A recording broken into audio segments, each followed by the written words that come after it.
కడుపు ఉందో భయం ఉన్నదో వాడయ్యా జీవుడు. అంటే అర్థం ఏమిటి? రోజు నిద్రలో పోతున్నాడు, మరలా ఉదయం మేలుకుంటున్నాడు. దీన్ని ఏమన్నారయ్యా అంటే నిత్య ప్రళయం. దీన్ని ఏమంటారు? నిత్య ప్రళయం. అంటే రోజు చస్తాడు, రోజు కొడతాడు. ఒకసారి ఏదో 100 ఏళ్లకు ఒకసారి తావడం అనేది లేదు. జీవుడు అంటే అర్థం ఏమిటంటే నిత్య ప్రళయమును అనుభవించేవాడు. ఉపనిషత్తులు ఏం చెబుతున్నాయ్యా అంటే జీవుడు ఏ ఉపనిషత్తు తీసుకున్నా కూడా మొట్టమొదటి జీవుడు విషయం చెబుతారు, అట్లాగే ఈశ్వరుడు విషయం చెబుతారు. జీవేశ్వరులు ఎట్లా కలిసి ఉన్నారు, రెండు ఒకటే ఎలాగై ఉన్నాయి, ఆ ఈశ్వర లక్షణాలే ఈ జీవుడికి ఎట్లా ఉన్నాయి. అట్లా కనుక నువ్వు ఆ ఈశ్వర లక్షణాలతో కనుక ఈ శరీరంలో జీవించినట్లయితే నీవే భగవంతుడుగా ఎట్లా తెలుసుకుంటావు, నీవే భగవంతుడుగా ఎట్లా జీవిస్తావు. ఏ ఉపనిషత్తు అయినా ఇదే ప్రాథమిక సూత్రం మీద నడుస్తుంది. అది ఈశావాస్య నిరగం సర్వం దగ్గర నుంచి మొదలుపెడింది చివరికి ముక్తికోపనిషత్తు వరకు అన్ని ఉపనిషత్తులు 108 ఉపనిషత్తులు కూడా ఇదే ప్రాథమికంగా. మొట్టమొదట్లో జీవుడంటే ఏమిటి, ఆ తర్వాత ఈశ్వరుడు అంటే ఏమిటి, జీవేశ్వరులకు ఒకే లక్షణాలు ఎలా ఉన్నాయి, జీవుడు ఈశ్వర లక్షణాలతో ఎలా జీవించాలి, అలా జీవిస్తే తాను భగవంతుడని ఎట్లా తెలుసుకుంటాడు, తెలుసుకున్న తర్వాత భగవంతుడుగా ఎట్లా జీవిస్తాడు. ఇంతే. ఏ ఉపనిషత్తు అయినా కూడా ఇదే 6 వాక్యాల మీద నడుస్తుందన్నమాట. వీటిని సల్లింగములు అని సంస్కృతంలో అంటారు. 6 పద్ధతులు అన్నమాట. ఉపనిషత్తు ఆ 6 పద్ధతులుగా వివరిస్తూ ఉంటుంది ఎప్పుడూ కూడా. దాని లక్ష్యం అదనమాట. ప్రతి ఉపనిషత్తుకి లక్ష్యం ఇదే. ఏ ఉపనిషత్తు మొదటి చిన్న ఉపనిషత్తు కావచ్చు, అది పెద్ద ఉపనిషత్తు కావచ్చు, అది ఈ 6 ధర్మాలని కలిగి ఉంటుందన్నమాట. అందులో ఏం వివరించబడతాయి? జీవుడు అంటే ఏమిటంటే మీరు ఎక్కడైనా ఏదైనా ఉపనిషత్తులు చెబుతున్నారండి, వింటున్నామండి, చదువుతున్నామండి అన్నారనుకోండి, ఈ 6 లక్షణాలను అందులో గమనించాలన్నమాట. ఓహో, ఇందులో జీవుడు అంటే ఏమని చెప్పాడు, ఈశ్వరుడు అంటే ఏమని చెప్పాడు, జీవుడికి ఈశ్వర లక్షణాలు ఏమున్నాయి, ఈ ఈశ్వర లక్షణాలతో జీవుడు ఎట్లా జీవించాలి, అలా జీవిస్తే జీవుడు ఈశ్వరుడుగా ఎలా ఉన్నాడు, ఇది ఎలా గుర్తిస్తాం, ఇదంతా ఇది అనుభవం ఎట్లా గుర్తిస్తాం. ఇంతే సంగతులు. ఇదే ఇలాగే చెప్తాయి అన్నమాట. అన్నీ ఇలాగే చెప్తాయి. అన్ని ఉపనిషత్తులు ఈ లక్షణాలనే కలిగి ఉంటాయి. కాబట్టి జీవుడు అంటే ఏం చెబుతున్నాయి, అన్నీ కలిగి కొన్ని నిర్ణయాలు చెప్పేసాయి అన్నమాట. ఏ ఉపనిషత్తులు తిరగేసినా కూడా కొన్ని విభేదాలు అంటే ఆచరణ సాధనా భేదములు ఉన్నాయన్నమాట. అంటే కర్మ మార్గాన్ని మాత్రమే చెప్పేటటువంటి కొన్ని పద్ధతులు, భక్తి మార్గాన్ని, యోగ మార్గాన్ని, జ్ఞాన మార్గాన్ని, ఇట్లా ఆయా మార్గాలకు సంబంధించిన సాధనలు చెప్పేటప్పుడు అంటే జీవుడు ఈశ్వరుడుగా జీవించటం ఎట్లాగా అని చెప్పేది మా దగ్గర వచ్చేప్పటికి మాత్రం కొంచెం ఆయా మార్గాన్ని బట్టి భేదం ఉంటుందన్నమాట. మిగిలినవన్నీ సమానంగానే ఉంటాయి. అయితే ఏమిటంటే ఈ ఉపనిషత్తులు అన్నీ కలిసి కొన్ని నిర్ణయాలు చేసింది. వాటిలో ఏం భేదం లేదు. ఏమిటి అంటే జీవుడు ఈశ్వరుడే. అన్ని ఉపనిషత్తులు చెప్పినా కూడా ఒకే నిర్ణయం, జీవుడు ఈశ్వరుడే, జీవేశ్వరుడు ఒక్కటే. ఎందుకయ్యా అంటే ఆ ఈశ్వరుడే ఈ జీవుడు అయినాడు కాబట్టి. ఎలాగా? ఈశ్వరుడు అనేవాడు మట్టి, జీవుడు అనేవాడు కొండ. మట్టి అనే ఆధారం లేకుండా కొండనే తయారవుతుందే? కొండకి మట్టి లక్షణం కాకుండా ప్రత్యేక లక్షణం వచ్చే అవకాశం ఉందే? లేదు కదా. ఆకారం మారినంత మాత్రాన లక్షణం మారిందే? మారలేదు కదా. కాబట్టి జీవుడికి ఏం మారుతున్నాయి? ఆకారాలు మారుతున్నాయి, లక్షణం మారటం లేదు. కాబట్టి నువ్వు ఆకారాన్ని ఆశ్రయించకుండా లక్షణాన్ని ఆశ్రయించవయ్యా. మనం అందరం ఉన్నాం, మనందరికీ ఏం భేదం ఉంది? ఆకార భేదం ఉంది, అంతే కదా. చిన్న కొండ, పెద్ద కొండ, ముంత, కట్టి, మూకుడు, అంతేనా? ఆకార భేదం ఉంది. కానీ మనమందరం ఎవరు? లోపలికి తిరిగి చూస్తావా, శరీరం వరకు చూస్తే జీవుడు, ఇంకా లోపలికి చూస్తావా అంతరాత్మ, ఇంకా లోపలికి చూస్తావు పరమాత్మ. అక్కడ ఏమైనా భేదం ఉందా? అక్కడ ఏం భేదం లేదు. జీవుడన్నా భేదం లేదు, అంతరాత్మన్నా భేదం లేదు, పరమాత్మ అన్నా భేదం లేదు. ఎందుకని? పోయే రోజున ఏం చెబుతున్నావు? ఎవడు పోయినా కూడా ఏమో, ఎవడు పోయాడు? జీవుడు పోయాడు అంటావు. ఎవడు పోయినా జీవుడు పోయాడు అంటున్నావు, కానీ ఆకారం పోయింది అంటున్నావు. చూడండి, మనం మరణకాలంలో ఎక్కడికి, అందుకే చెప్తారు అంత్యకాలంలో తప్పనిసరిగా ఆఖరి చూపు వెళ్ళాలండి. ఎందుకు వెళ్ళాలంటే ఆఖరి చూపుకి అంటే మంచి వాక్యాలు అప్పుడే చెప్తారు. జీవితానికి పనికొచ్చే వాక్యాలు ఎప్పుడు చెప్తారయ్యా అంటే అనుభవజ్ఞులంతా అక్కడికి చేరతారు కదా, వాళ్ళ జీవితానుభవం అంతా కలిపి అప్పుడు చెప్తారన్నమాట వాక్యాలు. ఏమిటి? జీవుడు పోయాడండి. అరే జీవుడు పోవడం ఏమిటి అనే ప్రశ్న నీకు అప్పుడు ఉదయిస్తానమాట. అసలు ఇదేమిటి అదేమిటి? ఎదురుకుండా ఆకారం ఎదురుకుండానే ఉంది. ఎవడు పోయాడు ఇప్పుడు? జీవుడు పోయాడు. నిద్రలో కూడా ఎవడు పోయాడు ఇప్పుడు? ఆకారం అక్కడే ఉంది, జీవుడు లేడు అందులో. లేడా? నిజంగా ఉన్నాడు, కానీ ఇంద్రియాలను దాటి ఉన్నాడు, మీరి ఉన్నాడు అన్నమాట. అందువల్ల ఏమైంది? మనకేం తెలియదు. అర్థమైందా? మెలకువలోకి వచ్చేప్పటికి ఏమయ్యావు? మళ్ళీ ఇంద్రియాల్లోకి వచ్చాం. కాబట్టి జీవుడు అంటే ఏమిటయ్యా? నిత్య ప్రళయమును అనుభవించేవాడు జీవుడయ్యా. అంటే ఏమిటి? వీడు ఏదో 50 సంవత్సరాలకో 100 సంవత్సరాలకో ఒకసారి పోయేవాడు కాదు. ఎందుకు దుఃఖిస్తావు? నీకు జనన మరణములు జడిపే కదా జీవుడికి ఉన్నది. అందులో మరణాన్ని వివరిస్తున్నాడు అనమాట. మరణం అంటే ఏమిటి? రణము మా, అంతే కదండి. రణం అంటే ఏమిటి? యుద్ధం. జీవితం అనే యుద్ధం, పోరాటం చేస్తున్నాడు. మా పోగొట్టుకున్నాడు. ఆ స్థితితో జీవితం అనే యుద్ధం, పోరాటం ముగిసిపోయిందిరా బాబు. మంచిదే కదా. జీవితకాలం అంతా ఆ పోరాటం గురించేగా తగాదపడ్డావు. ఎప్పుడు ముగుస్తుందా, ఎప్పుడు ముగుస్తుందా? నిజంగా అది ముగిసే టైం వచ్చేప్పటికి దుఃఖిస్తావు ఎందుకు? మరి నీకెందుకు దుఃఖం? కాబట్టి మరణం అంటే ఏమిటయ్యా? దుఃఖించదగింది కాదది. పూర్ణ జ్ఞానాన్ని అందించేటటువంటిది. ఎందుకని? ఇప్పుడు అందుకోలేనటువంటి జ్ఞానాన్ని మరణ వచ్చే ఉపాధికి అందుకోవడానికి గొప్ప అవకాశాన్ని తెలుస్తాను. ఈ ఉపాధి జ్ఞానాన్ని అందడానికి పనికి రాలేదండి. నిర్ణయం చేశాడు లోపల అంతరాత్మ, ఇక నీకు ఉపాధి పనికిరాదురా బాబు, నువ్వు ఎంతకాలం తన్నుకున్నా కూడా ఈ ఉపాధిలో ఉంటే ప్రయోజనం లేదు, ఇట్లాగే ఉంటావు ఎంతసేపు చూసినా కానీ. ఈ జంతువు బుద్ధి, ఈ కీటకం బుద్ధి పోదు నీకు. ఇక దీంట్లో మారితే కానీ నీకు పరిణామం రాదు. కాబట్టి దేహాన్ని వదిలేసేయి అని నిర్ణయం చేయగానే జీవుడు ఏం చేశాడు? వదిలే. మరి ఇప్పుడు వదిలేసిన జీవుడు ఏమడిగాడు? నన్ను ఇది వదిలేయమన్నావు, తర్వాత సంగతి ఏమిటి? అది ఆ తర్వాత సంగతి ఏమిటని అడిగేదే మరణవేదన. మరణవేదన అంటే ఏమి లేదు, అంతరాత్మ నిర్ణయం చేసింది నీకు ఇది పనికి రాదురా బాబు అని నిర్ణయం చేసిందండి. అది చేయగానే జీవుడేమన్నాడు? ఓకే రెడీ, నేను నీ అధీనంలో ఉన్నవాడిని, నా అధీనం ఏమి లేదు, నా స్వేచ్ఛ ఏమి లేదు, రోజు నిద్రలో పోతూనే ఉన్నా కదా, నేను పోతున్నానా లేదా? మళ్ళా నీ ఆ నిర్ణయం మేరకు ఎక్కడ లేస్తున్నాను? అదే ఉపాధిలో నిద్రలేస్తున్నాను, మేల్కొంటున్నాను. రోజు నిత్య ప్రళయాన్ని అనుభవించేవాడిని, రోజు పోయేవాడిని, వాళ్ళే నేనేం కొత్తగా పోవట్లేదు, నాకేం దుఃఖం లేదు. కాబట్టి జీవుడికి దుఃఖం ఉందా? ఇప్పుడు జీవుడికి దుఃఖం లేదు. ఎందుకని? శరీరానికి సాక్షి వాడు. అర్థమైందండి? అంటే ఏమిటి? ప్రాణమనోబుద్ధులు జీవుడు. ఈ ప్రాణమనోబుద్ధులు శరీరానికి సాక్షి. ఈ ప్రాణమనోబుద్ధులకి సాక్షి ఎవడు? అంతరాత్మ. ప్రాణమనోబుద్ధులకి సాక్ష్యమో అంతరాత్మ, శరీరానికి సాక్షి ప్రాణమనోబుద్ధులు, జీవుడు అనమాట. ఆ జీవుడు వేరే, ఈ ప్రాణమనోబుద్ధులు. మనం ఏమనుకుంటున్నాం ఇప్పుడు? ఈ శరీరం ప్రాణమనోబుద్ధులన్నీ ఒకటే అనుకుంటున్నాం ఇప్పుడు జీవించేటప్పుడు. అది వచ్చిన తగాల. నిజానికి ఏం చేయాలి? రెండింటిని వేరు చేయాలన్నమాట. శరీరం వేరు, ప్రాణమనోబుద్ధులు వేరు. ఈ ప్రాణమనోబుద్ధులు అనే జీవుడు ఏం చేస్తున్నాడు? శరీరాన్ని విడిచిపెట్టేస్తున్నాడు. నిద్రలో శరీరాన్ని విడిచిపెట్టలేదా? ఇంద్రియాలన్నీ విడిచిపెట్టలేదా? నేను స్థూల ఇంద్రియాలన్నీ వదిలేయటలే, వదిలేస్తున్నాడు. కళలోకి తిరగగానే ఈ స్థూల ఇంద్రియాలతో పని అయిపోయింది, వాడికి ఏం అవసరం లేదు. తనకు తానుగా మనసులో ఉండగలుగుతున్నాడు, తనకు తానుగా మనసులో అన్ని సృజించగలుగుతున్నాడు, తనకు తానుగా మనసులో అన్ని అనుభవించగలుగుతున్నాడు. జీవుడుగానే ఉన్నాడు. అప్పుడు ఇంద్రియాల సంయోగం లేదు. కానీ ఈ నిర్ణయం జీవుడు శరీరాన్ని వదిలిపెట్టాలా లేదని నిర్ణయం చేసేది ఎవరు? ఆ జీవుడికి స్వేచ్ఛ లేదు. ఎవరితో చేయాలి? అంతరాత్మ నిర్ణయం చేయాలి. అంతరాత్మ నిర్ణయం చేసి నీ టైం అయిపోయిందిరా బాబు, నీకు ఇది పనికి రాదు, ఈ ఉపాధి నీకు పనికి రాదు అని ఈ జీవుడు అంతరాత్మకి తెలియజేయగానే ఈ జీవుడికి ఏం చేయాలి? అయితే వదిలేయమన్నావు, సరే నేను ఎక్కడ లేవాలి? ఇప్పుడు ఇది వదిలేయమన్నావు, ఎక్కడ లేవాలి? నీకు దగ్గర పెట్టుకో, నీకుందిగా శక్తి. ఈ ప్రాణమనోబుద్ధులకు ఉన్న శక్తి ఏమిటట? భూమండలం మీద ఉన్నటువంటి ఏ జీవి తల్లి గర్భంలో అయినా కూడా ప్రవేశించగలరు. ఎందుకని? సూక్ష్మం సర్వవ్యాపకం. కాబట్టి మళ్ళా ఇదే రామలక్ష్మమ్మ గారికి ఇదే అన్నపూర్ణమ్మ గారు పుడతారా? ఏం అవకాశం లేదు. కానీ ఆ తెలివితేటలు లేక మనం ఏమనుకుంటున్నాం? మా అమ్మే మళ్ళా మా అమ్మాయిగా పుట్టింది, మా అమ్మాయే వాళ్ళ అబ్బాయిగా పుట్టాడు. ఇవన్నీ బట్టి మాటలు అయినా ఇలాగ లేనిపోని బంధాలన్నీ మనం దుఃఖాలన్నీ కొని తెచ్చిపెట్టి నిర్ణయించుకోవడం. వాడు నిర్ణయించుకోవడం నీకెట్లా తెలుస్తుంది? అంటే ఏం చేస్తున్నావు? ఆకారంలో ఉన్న పోలికలను బట్టి నిర్ణయం చేస్తున్నావు. కానీ నేనేమన్నాను? అసలు ఆకారం ఎట్లా వచ్చింది? మట్టి ఒక ప్రభావం చేత వచ్చింది, అంతే కదండి.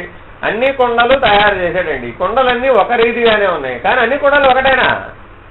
ఎట్టవుతాయి? కొండ ఏ కొండ కాకుండే, అంతే కదా. మరి ఈ కొండ ఆ కొండ ఒకటే కదా అని అంటాడు. కుమ్మరి దగ్గరికి నువ్వు కొండలు కొనడానికి పోయినప్పుడు ఏమన్నాడు? ఒక్కొక్క కొండ చూసి పెడుతున్నావండి. వాడు ఏమన్నాడు? అన్ని కొండలు ఒకటేనా తయారు చేసింది నేనే అంటున్నాడా లేదా? మరి ఇప్పుడు అన్ని కొండలు తయారు చేసిన వాడు ఎవడు? పరమాత్మే. మరి అన్ని కొండల్లో ఉన్న లక్షణం ఏమిటి? ఆ మట్టి. లక్షణం దృష్ట్యా చూస్తే ఒకటే, ఆకార భేదంతో చూస్తే విడివిడిగా ఉంది. కాబట్టి ఇప్పుడు మనం ఏం విడిచిపెట్టాలట? ఆకార భేదాన్ని విడిచిపెట్టాలి, లక్షణాన్ని ఆశ్రయించాలి. కానీ ఇప్పుడు మనం ఇప్పటివరకు జీవించిన జీవితంలో ఎలా జీవించాం? ఆకార భేదాన్ని పట్టుకుంటాం. దీనికి ఇంకో ఉదాహరణ కూడా చెబుతారు. అన్ని రకాలైనటువంటి తీపి పదార్థాలు ఒకటే కదా, కానీ మనం ఏం చేసాం? దానికి రకరకాల అనుపాన భేదాలని, ఓసారి శనగపిండి, ఓసారి బియ్యపిండి, ఓసారి మినపిండి, ఓసారి నీ ఇష్టం వచ్చినవన్నీ దానికి కలిపావు. ప్రధాన ద్రవ్యం ఏమిటి? అది లేకుండా లేదు కదా, ఏది తిన్నా అదేగా. కానీ ఈ పక్కన చేసినటువంటి అనుపాన భేదం చేత అది ప్రత్యేకం అంటున్నావు. అది ప్రత్యేకం అంటున్నావు. కొండ వేరే, తట్టి వేరే. ఎలా అయింది? కొండ తట్టి ఒకటేగా. ఎక్కడ? లక్షణం దృష్ట్యా ఒకటే. రెండు మట్టారా బాబు, పగలేస్తే రెండు బొగులుతాయి. ఇదేగా కాటిలో చెప్పేది. ఏం చేశారని ఇంటి దగ్గరని ఇక్కడ కొండ పట్టుకెళ్ళాడా? ఈ కర్త ఏం పట్టుకెళ్ళాడండి? కొండ పట్టుకెళ్ళాడా? నిత్యాగ్నిహోత్రం రోజు దహించబడుతున్నవాడు దేహం అని తెలుసుకో. నీకేముందయ్యా? దేహం. అంతేనండి. ఇప్పటి వరకు దేన్ని ఆశ్రయించున్నావు? దేహము. దేహం అంటే ఏమిటి? దహించబడినది దేహం. ఎప్పుడో చివరికి కాట్లో తగలడుతోందని అనుకోమాక, రోజు దహించబడుతుంది నాయన. ఇది దహించబడుతుంది కాబట్టి దీని పేరు దేహము. శరీరము అన్నావే అనుకోండి. ఒకవేళ శీర్యతి ఇది శరీర అంటే శీర్యతం అంటే నశించిపోవడం. ఎప్పుడో ఒకసారి ఎప్పుడో కాట్లో పోయినప్పుడు నశించిపోతుంది, రోజు నశించిపోతుంది అయ్యా. ఒకసారి నశించిపోవడం కాదు ఇది, రోజు పుడుతూ పోతుంది, రోజు నశించబడుతున్నది, రోజు నశించిపోతున్నది, రోజు శీర్యతి చనిపోతూ ఉన్నది, రోజు దస్తుంది. దాని పేరేమిటి? అందుకనే జీవుడు. నిత్య ప్రళయం అనుభవించేవాడు జీవుడు. ఈ బోధ చెప్పడమే అక్కడ కర్తకు ఉద్దేశ్యం.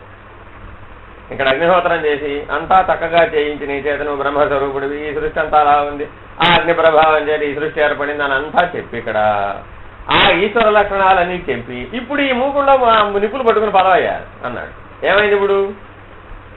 మూకుల్లోనైనా నిప్పులు పెట్టుకునేది కొండ, కింద ఆధారం కొండ, అంతేగా. పైన నిప్పులు ఉంటాయి కదా, పైన మూకుడు నిప్పులు ఉంటాయండి. అందుకని ఎందుకు చెప్పాడు? ఆ కొండ మూకుడు ఒకటేనా? ఒకటేనా కాదా? కానీ నువ్వేమిటి భేదంగా చూస్తున్నావు? అలా చూడమాక. మూకుడులో నిప్పులేసాను, కొండలో నిప్పులేదు. అర్థమైందండి? ఇప్పుడు ఎవరు వేడెక్కారు? కొండ వేడెక్కినా మూకుడు వేడెక్కినా వేడెక్కింది కదా. కాబట్టి నీ లోపల దహించబడే దేహం దహించిపోతుంది కదా. ఎవరి వల్ల? వైశ్వానరాగ్ని. ఆకలి. ఆ ఆకలి ప్రభావం చేత రోజు దహించబడిపోతూ ఉన్నది. మృత్యువు కూడా ఈ వైశ్వానరాగ్ని ప్రభావం చేతనే వస్తున్నది, మరణం కూడా దాని ప్రభావం చేతే వస్తుందని బోధిస్తున్నాడు. అప్పుడు ఏమిటట? మరణకాలం వచ్చేటప్పటికి ఈ వైశ్వానరాగ్ని దేహం అంతా ఆవరించేస్తుంది. అర్థమైందండి? మృత్యువు కావాలి, ఆ మరణం నువ్వు దేహాన్ని విడిచిపెట్టాలి అంటే ఏం జరగాలట? ఆ లోపల ఉన్న ఆకలంతా కూడా మొత్తం శరీరం అంతా వ్యాపించేసింది. వ్యాపించగానే ఆ అగ్ని ప్రభావం చేత సూక్ష్మం వేరయింది. ప్రాణమనోబుద్ధులనే జీవుడనే సూక్ష్మం దేహంలోని ఏమైంది? వేరైపోయింది. వేరే దానికి స్వేచ్ఛ కలిగింది. ఆ స్వేచ్ఛ ప్రభావం చేత మరొక దేహంలోకి ప్రవేశించేసింది. తట్టుకోలేక కాదు, దాని నిర్ణయమేగా. వదిలేయాలంటే ఏం కావాలి? వదిలేయాలి కదండి. వదిలేయాలంటే ఏం కావాలి? ఇంట్లోంచి వేరవాలంటే దేని చేత అందులో ప్రవేశించిందో దాన్నే ఉపయోగించాలి, వేరే మార్గం లేదు. దేని చేత అందులో ప్రవేశించిందట? అగ్ని ద్వారా అందులో ప్రవేశించింది. అర్థమైందండి? తల్లికి 3వ నెలలో ఆకలి ఎక్కువ ఉంటుందా, 4వ నెలలో ఆకలి ఎక్కువ ఉంటుందా? ఏమోనండి, మాకేం గుర్తు. ఎందుకని? ఆ తెలివితేటలు లేవు. మీరందరూ గర్భవాసం అందరినీ కన్నారు కానీ ఆ తెలివితేటలతో చూడలే. అర్థమైందండి? మీరు చూడండి, గమనించండి. 1, 2, 3 నెలల్లోనే ఆకలిలో భేదం వస్తుందండి. ముందు తేడా వచ్చేది ఆకలిలో భేదమే. ఏమిటి ఈవిడ? ఆహారం తినే దాంట్లో మార్పు వచ్చేసింది, ఎక్కువ తినేస్తుంది ఈవిడ. ఆవిడకి తెలియదండి, తెలియకుండానే తినేస్తూ ఉంటుంది. 1వ నెల దాటగానే మొదలవుతుంది. అంటే తనలో ఉన్నటువంటి ఆ యొక్క జీవి మొట్టమొదటి దేంట్లో ప్రవేశించాడు? అగ్ని ప్రభావం చేత ప్రవేశించాడు. ప్రవేశించి ఆగ్నిని ఉపయోగించే దేహాన్ని తయారు చేశాడు. అర్థమైందండి? కొండ తయారు చేయాలంటే కాసాలా వద్దా? ఆకారం స్థిరపడాలంటే ఏం చేయాలి? కాల్చాలి కదా. అక్కడైనా ఏం ఉపయోగించావు? అగ్ని. ఇక్కడైనా ఈ దేహం గట్టిపడాలంటే ఏం చేయాలి? తల్లి గర్భంలో ఉపయోగించాలండి. గట్టిపడాలా? అస్థికలు పడాలా? అస్థికలు పడాలంటే ఎలా పడతాయి? అగ్ని ప్రభావం చేతనే. కాబట్టి జీవుడు ఎలా తయారు చేశాడు దేహాన్ని? అగ్ని ప్రభావం చేతనే. మళ్ళీ ఎట్లా విడగొట్టాలి? మళ్ళీ అదే అగ్ని ప్రభావం చేతనే విడగొట్టాలి. చూడండి ఎంత స్పష్టంగా ఉందో సృష్టి నిర్ణయం. ఎక్కడైనా కన్ఫ్యూజన్ ఉందా? No confusion at all. ఏమి ఎక్కడ ఏమి ఈసుమంట కానీ రెప్పపాటు దర్భపోగంతా కూడా దర్భపోతంతా కూడా తేడా ఉండదు. అలా స్పష్టంగా ఏర్పడి ఉంటుంది ఇదంతా చక్కగా మరణకాలంలో కర్తకి చెబుతున్నాడు, చేయిస్తున్నాడు. మళ్ళీ ఏం చేశాడు? ఈ నిప్పులే పెట్టుకెళ్ళి అక్కడ కాష్టంలో వేయి దాంతోనే మొదలు పెట్టమన్నాడు. ఏమైందండి ఇప్పుడు? ఎవరికి ఏది పోగొట్టావు? ఆకారాన్ని పోగొట్టావు. ఏ దేంతో? అగ్నితోనే. అర్థమైందండి? ఆకార భేదం నశించిపోయింది. మళ్ళీ ఏం చేశాడు? తెచ్చిన కొండలో నీళ్లు పడరా. ఇప్పుడు వెళ్ళి కొండ తెచ్చావుగా ఇంటి నుంచి, దాంట్లో ఏం చేయాలి? నీళ్లు పడరా. పట్టుకున్న తర్వాత ఏం చేసావు? దాని చుట్టూ తిరుగు. ఏమిటి ఇప్పుడు దేని చుట్టూ తిరుగుతున్నావు? నీ ఆకారమే. నీ ఆకారం ఆ ఆకారం ఒకటే అని తెలుసుకో. ఇప్పుడు అదేదో పోయిందంటున్నావే. పోయింది. ఏం పోయింది? ఆకారం పోయింది. జీవుడు ఆల్రెడీ వేరే దేహంలో చేరిపోయాడు. ఉన్న ఆకారం పోయింది. అసలు ఇది వదిలిపెట్టగానే వెంటనే చేరిపోతాడు. నిర్ణయం అయినాక ఇది వదిలిపెడతాడు. అర్థమైందండి? అవతల నిర్ణయం అవడమే మరణ వేదన. తదుపరి దేహ నిర్ణయమే మరణ వేదన అయిపోతుంది. అది రెపపాట్లో జరిగిపోతూ ఏళ్ళు పుళ్ళు పట్టచ్చు, అది వేరే అంశం. కాబట్టి అలాగా నిర్ణయం అయినాక ఏం చేశావు? కాటికి వెళ్ళావు. మీరు ఎవరు కాటికి వెళ్ళరు కాబట్టి ఇవేమి చూడరు కాబట్టి మళ్ళీ చెబుతున్నాను అందుకోసం అని. అందరూ ఇంటి దగ్గర మీరు సాగనంపడమే అనే విషయంలో పెట్టారు. కానీ మా అబ్బాయి నేను శ్రీమతి గారిని నేను మా అమ్మగారు నాన్నగారు చనిపోయినప్పుడు తీసుకెళ్ళాను అక్కడ. అంతా అక్కడ ఎట్లా జరుగుతుందో అంతా చూడాలి. చక్కగా చూస్తే కానీ జ్ఞానం రాదు. అందుకు చెప్పేది మీకు. ఒకప్పుడు ఉండేదండి. ఈనాటి కాలంలో మీరందరూ కూడాను ఆచార సాంప్రదాయాలు దేహానుసారంగా పెట్టుకున్నారు కాబట్టి ఇలా పెట్టుకున్నారు. ఒకప్పుడు ఈ పద్ధతులు ఏమి లేవండి. అన్నీ అయ్యో నాతో పాటే నన్ను మా నాయన తీసుకెళ్ళాడు. అట్లాగే నేను వాడిని పట్టుకెళ్ళాను. నాకు చిన్నప్పటి నుంచి అన్నీ సర్వం తెలుసండి. నాకేం మాకు ఆ భేదం ఏమీ లేదు. అయ్యో తల్లిదండ్రులు ఉన్నవాడు రాకూడదే, కొండ పట్టుకోకూడదే, చట్టి పట్టుకోకూడదే, ఈ భ్రాంతులు ఏమి లేవు చిన్నప్పటి నుంచి. నేను చిన్నప్పటి నుంచి అన్ని మరణాలని స్వయంగా కలతా చూశాను. అలాగ ఎప్పుడైతే మనం చూస్తామో సహజ జ్ఞానం ఏర్పడుతుంది. ఓహో ఏమున్నది ఇందులో? ఆకారం వచ్చింది, కొంతకాలం ప్రవర్తించింది, ఆకారం గతించింది. ఉన్నవాడు ఎప్పుడు ఉన్నవాడే. జీవుడికి మరణం లేదు, ఎందుకని ఇంకోటి అలా చేరిపోయాడు. అంతరాత్మ అంటావు, దానికి అసలు మరణం లేదా, అది ఎప్పుడు సాక్షి స్వరూపం. పరమాత్మ అంటావా, అది సర్వవ్యాపకం. ఏమొచ్చిందంటే ఇప్పుడు కొండ మోంత తట్టి అంతే కదా. ఈ ఆకార భేదమే కదా ప్రవర్తిస్తున్నది. మరి ఇందులో నిత్యమేది అనిత్యమేది ఒకసారి విచారణది. ఈ ఆకార భేదం నిత్యమని ఇప్పటి వరకు ఆశ్రయించావు. ఈ ఆకార భేదం సత్యమైన ఒక్కసారి విచారణ చేయి. దీనికే కానీ అలంకారాలన్నీ అంతేనండి. ఆ కొండకే రంగులు చేసేవి, ఆ కొండకే డిజైన్లు వేసేవి, ఆ కొండకే అన్నీ చేసి ఓ అద్భుతం అంటే పగలేసిన రోజు కొండ పగలేసావా, దేన్ని పగలేసావు? అర్థమైందండి. అందుకని ఏం చెప్తున్నాడు? కొండకు చక్కగా చిల్లులు కొట్టాడు, నీళ్లు పడిపోతూ ఉంటాయి. అలా నీ ఆయుర్దాయం క్షీణించిపోతుంది నాయన. నీరే ప్రాణాధారం అంటున్నావు కదా, నీ ఆయుర్దాయం ఎలా క్షీణించిపోయింది? ఇదిగో ఈ కొండ చిల్లులోంచి నీళ్లు ఎట్టా పడిపోతుందో అలా నీ ఆయుర్దాయం క్షీణించిపోతుంది నాయన. ఇరువదొక 1006 జరుగు హంసలు తరుగు నాయు హరిహరాదులు వచ్చిన ఆగది తనువు అనే సూత్రాన్ని స్పష్టంగా బోధిస్తున్నాడు. కర్తకి చెబుతున్నాడు. ఇదంతా ఏం చెప్పాడు? ఇప్పుడు అంతా కారిపోయింది. పగలేసేనైనా వెనక్కి తిరిగి చూడకుండా పగలైనైనా. ఎందుకనిడా వెనక్కి తిరిగి చూస్తే మళ్ళా పగలేసే కొండ మీద కూడా నీకు భ్రాంతి కలుగుతుందండి. అర్థమైందండి. తిరిగి చూడగా, అందుకే మేము మేలుకొల్పోతుండే తిరిగి చూడగా, వెనక్కి తిరిగి చూడకుండా. ఓసారి మళ్ళా వెనక్కి తిరిగి చూస్తే అమ్మో నా ఆకారం అంటావు. అది పనికిరాదు నాయన. ఎప్పుడు ముందుకే ప్రయాణం నీది. పరిణామం ఎప్పుడు జ్ఞానంలోకి, మళ్ళీ అజ్ఞానంలోకి తిరిగి చూడమాక. అందుకే నేను మీకు చెప్పేది, పూర్వం అయ్యో నా చేత కాలేదని బలహీన క్షణాలను స్ఫురణలోకి తెచ్చుకోమాకండి.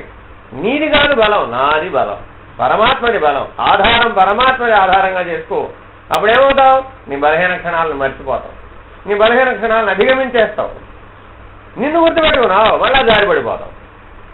అందుకని నీ పూర్వ జ్ఞాపకాలలో గతంలో ఉన్నటువంటి బలహీనమైనటువంటి అంశాలను గుర్తు తెచ్చుకోమాక. ఇప్పుడు ఎవరు ఆధారంతో ఉన్నావు? నూతనమైన జీవితాన్ని ప్రారంభించావు, ఆత్మానుసార జీవితాన్ని జీవిస్తున్నావు, పరమాత్మను ఆధారంగా పెట్టుకుని జీవించు. ఎంత స్వేచ్ఛ కలుగుతుందో నీకే తెలియదు.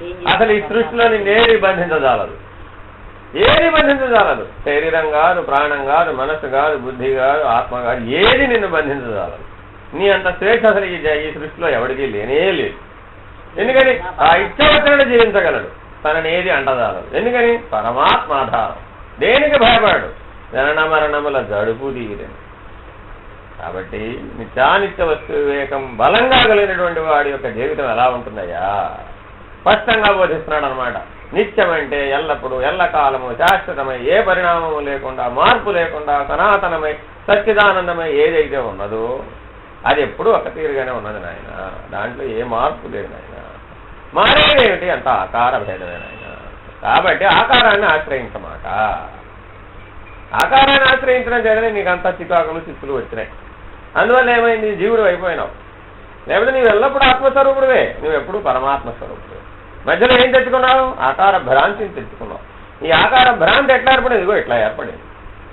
కాబట్టి ఇప్పుడు జీవించేటప్పుడు ఈ సత్యాన్ని మరోమాట ఒకసారి తెలుసుకో, విచారణ చేయి. విచారణ చేసి ఏ మేరకు చేయాలో నిర్ణయం చేసుకో. మొట్టమొదట నిర్ణయం చేయకుండా ఆచరించమాట. ఇప్పటి వరకు ఏం చేశావు? ఆచరించి ఫలితం వచ్చినాక నిర్ణయం చేయడం మొదలుపెట్టావు. ఇప్పుడు ఏం చేయాలి? ముందు విచారణ చేయి. ముందు విచారణ చేయాలి. విచారణ చేసి నిత్యానిత్య వస్తు వివేకాన్ని ఉపయోగించి విచారణ చేసి అప్పుడు ఏం చేయాలట? నిర్ణయం చేయాలి. నిర్ణయం చేసేటప్పుడు ఏం కావాలయ్యా? నిన్న చెప్పినటువంటి ఇహముత్రార్థ ఫలభోగ విరాగం కావాలి ఆయన. ఒట్టి నిత్యానిత్య వస్తు వివేకం విచారణ చేసినంత మాత్రాన్ని నిర్ణయం చేస్తావా? చేయలేవుగా. ఎందుకని? పూర్వ అభ్యాస బలం ఉంటుంది.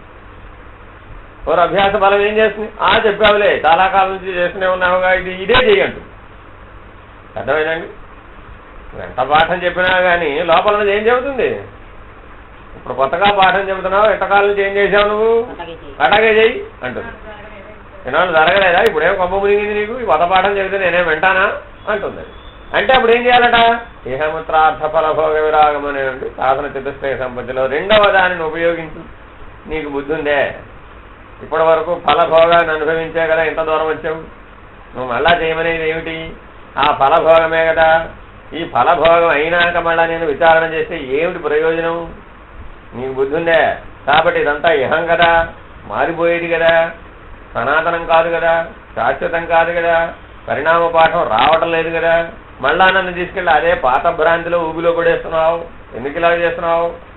నీకు బుద్ధి ఉందా? ఇహముత్రార్థ ఫలభోగ విరాగం నాకు వైరాగ్యం లేకుండా చేసింది నువ్వే కదా అని దాన్ని హెచ్చరించాలట. రెండవది ఏమిటండి? హెచ్చరించాలి. మొదటిది ఏంటి? విచారణ. నిత్యానిత్య వస్తు వివేకం అనే విచారణ. రెండవది ఏంటి? ఇహముత్రార్థ ఫలభోగ విరాగం అనే హెచ్చరించడం అనమాట. హెచ్చరిస్తే ఏమైనట్టు? ఇప్పుడు అది కాసేపు దాని వేగం తగ్గింది, సమాయించింది అనమాట. సరే ఏంటి ఇప్పుడు చెప్పు, అసలు విషయం ఏమిటి అంటే అప్పుడు మూడవది అవసరమైంది. మూడవది ఏమిటి? సమాధి షట్క సంపత్తి. సమాధి షట్క సంపత్తి అంటే షట్క అంటే 6 అంటే 6 ఉంటాయి అనమాట. ఏమంటే మొత్తం 4 అని చెప్పారు కదా. 4 అని చెప్పినా మూడవ సంపద అయినటువంటి ఇది చాలా ప్రధానమైనటువంటిది అనమాట. సమాధి షట్క సంపత్తి ఏమిటి? శమము, దమము, ఉపరతి, తితిక్ష, శ్రద్ధ, సమాధానం. ఈ 6 లక్షణాలని కలిపితే సమాధి షట్క సంపత్తి అవుతుందన్నమాట. ఈ 6 లక్షణాలు ఎవడైతే కలిగి ఉంటాడో వాడు తప్పనిసరిగా ఆత్మస్వరూపుడే అయి ఉంటాడు. వాడికి ఏ పరిస్థితిలో కూడా మళ్ళీ జీవుడయ్యే అవకాశం లేదు, ఆకార భ్రాంతికి లోనవడనమాట. అంటే ఏమిటి? కేవలము నిత్యానిత్య వస్తు వివేకం మాత్రమే విచారణ చేసినంత మాత్రాన నేను నిర్ణయం మార్చుకోవడానికి అవకాశం లేదు. ఎందుకని? కొత్త పాఠం అది. పూర్వాభ్యాస బలం కదా. కల్పశతముల నుంచి నువ్వేం చేస్తున్నావు? ఈ పాత పద్ధతిలోనే ఉన్నావు. ఈ పాత పద్ధతి అంతా ఒక్కసారి కొత్త పాఠం చేస్తే పోతుందా? పోదు కదా. ఏముంటుంది? అలాగే చెయ్యి అంటుంది. దాన్ని నిరోధించాలి, మార్పు చేయాలంటే ఏం కావాలట? ఇహముత్రార్థ ఫలభోగ విరాగం కావాలి, ఆ వైరాగ్యం కావాలి. ఆ వైరాగ్య ప్రభావం చేత దాన్ని హెచ్చరించి నిలబెట్టగలిగావు. దాని వేగం తగ్గింది. మనకేం కావాలంటే ఇప్పుడు రెండవది చాలా ఇంపార్టెంట్ అండి. వైరాగ్యం లేదు మన దగ్గర, అంత అనురాగమే ఉంది. ఆ అనురాగ ప్రభావం చేత ఏమవుతున్నావు? మళ్ళీ దాంట్లోకి చేరుతున్నావు. అనురాగం పోవాలి, వైరాగ్యం రావాలి. వస్తే ఏమవుతుందయ్యా? ఇప్పుడు ఈ సమాధి షట్క సంపత్తి మూడవ సంపదని సంపాదించే అర్హత వచ్చిందండి. ఈ మూడవ సంపదని అందరూ కూడా ఏం చేస్తారంటే ఈ మూడవ సంపదని ముందే ప్రయత్నం చేస్తారంటే శమము దమము ఉపరతి తితిక్ష శ్రద్ధ సమాధానం ఈ 6 లక్షణాలని ప్రతిరోజు మీరు భక్తిలో కూడా చేసేవి ఇవే. కానీ అవి మీకు ఎందుకు ఉపయోగపడలేదయ్యా అంటే ముందు 2 లక్షణాలు లేవు. శమము అంటే ఏమిటి? శమం అంటే అంతరింద్రియ నిగ్రహం. ఒకటి గుర్తు, ఒకే వాక్యం అంటే శమం అంటే అంతరింద్రియ నిగ్రహం. అంతరింద్రియాలంటే ఏమిటి? ప్రాణము, మనస్సు, బుద్ధి, వీటిలో ఏమున్నాయి? అంతరింద్రియాలు ఇవన్నీ కదా. వీటిలో అంతరింద్రియాలని ప్రత్యేకంగా చెప్పేవి ఏమిటయ్యా అంటే మనసు, బుద్ధి, చిత్తము, అహంకారము, జ్ఞాత. అంతరింద్రియాలంటే అర్థం ఏమిటండి? మనసు, బుద్ధి, చిత్తము, అహంకారము, జ్ఞాత. జ్ఞాత కలిస్తేనే అంతరింద్రియాలు అవుతాయి. జ్ఞాతని తీసేసామనుకోండి, జ్ఞాత అంటే తెలుసుకునేవాడు, వేరే ఏం లేదు. జ్ఞాత అంటే ఏమిటి? తెలుసుకునేవాడు, ఎప్పుడు గమనించేవాడు. ఆ తెలుసుకునేవాడిని గమనించేవాడిని కలిపితే అవి అంతరింద్రియాలైన. వాడిని వేరు చేశామనుకోండి, ఇవి పనిముట్లైన, అంతఃకరణములైన. నీ అంతఃకరణం అంటే ఏంటి? మనసు, బుద్ధి, చిత్తం, అహంకారం వరకే మాట్లాడితే అంతఃకరణం 4 అవి. అంతరింద్రియము, వాటికి తెలివి ఎక్కడి నుంచి వచ్చింది? ఆ శక్తి ఎక్కడి నుంచి వచ్చింది? ఆ జ్ఞాత కలిస్తే వచ్చింది వీటికి శక్తి. మనసుకు స్వయంగా శక్తి లేదు. ఈ జ్ఞాత యొక్క శక్తి మనసులో పనిచేస్తే మనసు ఆలోచించగలుగుతుంది. ఆ జ్ఞాత యొక్క శక్తి బుద్ధిలో పనిచేస్తే బుద్ధి జ్ఞాపకాలను అందించగలుగుతుంది. ఆ జ్ఞాత యొక్క శక్తి చిత్తంలో పనిచేస్తే ప్రియమోద ప్రమోదాలనే వృత్తులను అందిస్తుంది. ఆ జ్ఞాత యొక్క శక్తి అహంకారంలో పనిచేస్తే నేను అంటుంది. కాబట్టి ఈ 4టికి స్వయంగా ఏమీ శక్తి లేదు.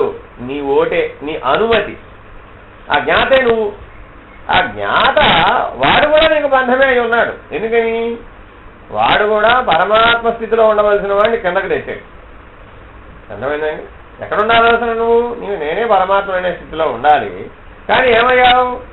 నాకు అంతరింద్రియాలు కావాలి అనే స్థితికి వచ్చావు, పరిమితం అయ్యావు అనమాట. అట్లాంటి పరిమితత్వానికి కారణమయ్యాడు. కాబట్టి వాడిలో కూడా కొంచెం దోషం ఉంది, కానీ వాడికంటే మిగిలిన వాటిలో ఎక్కువ దోషం ఉంది.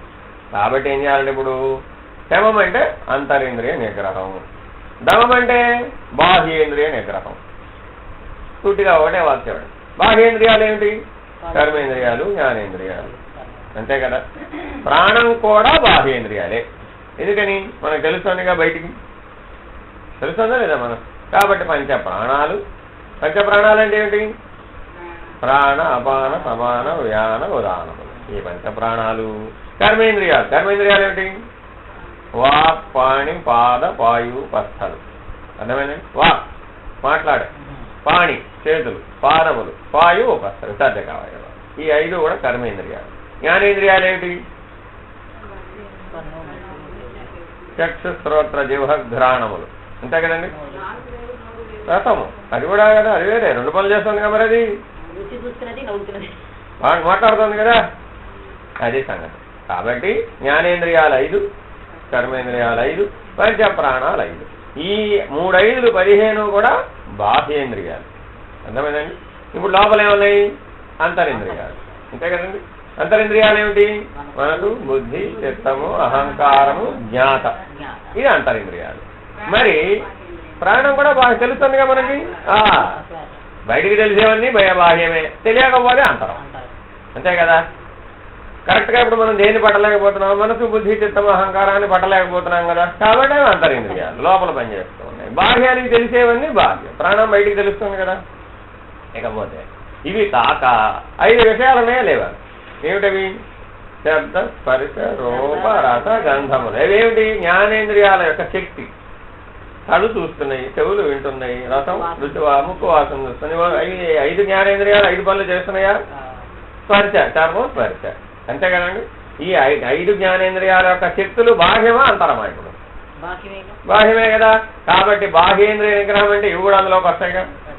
కాబట్టి 20 బయట ఉన్నాయి, 5 లోపల, అంతేనే కదా. 20 ఏమున్నాయి? 20 బయట ఉన్నాయి, 5 ఏమో లోపల ఉన్నాయి. కాబట్టి శమం అంటే అంతరింద్రియ నిగ్రహం, దమం అంటే బాహ్యేంద్రియ నిగ్రహం. కాబట్టి 20 ఏమో బయట ఉన్నాయి, 5 ఏమో లోపల. ఇంతేనయ్యా నువ్వు నీ గురించి చెప్పబోయా అంటే 20. నేను విభజించి చూస్తే ఇంతకు మించి ఏం కనపడుతున్నాయి చెప్పండి? ఎవరైనా సరే, అది జీవుడు అనండి, ఆకారం అనండి, మరొకటి అనండి, ఏ పేరైనా పెట్టేదానికి ఇవి 25గా ఏమైనా ఉన్నాయి? 25 కాక ఎవరినైనా తీసుకోండి, ఈ సృష్టి మొత్తం మీద ఏ జీవినైనా తీసుకోండి, ఏ మనిషినైనా తీసుకోండి, ఈ 25 కాక ఇంకేమైనా ఉన్నాయా? ఈ 25. నీ జీవితం అంతా ఏమిటి? ఈ 25. ఈ 25 కాక ఇంకోటి ఏమైనా ఉందా?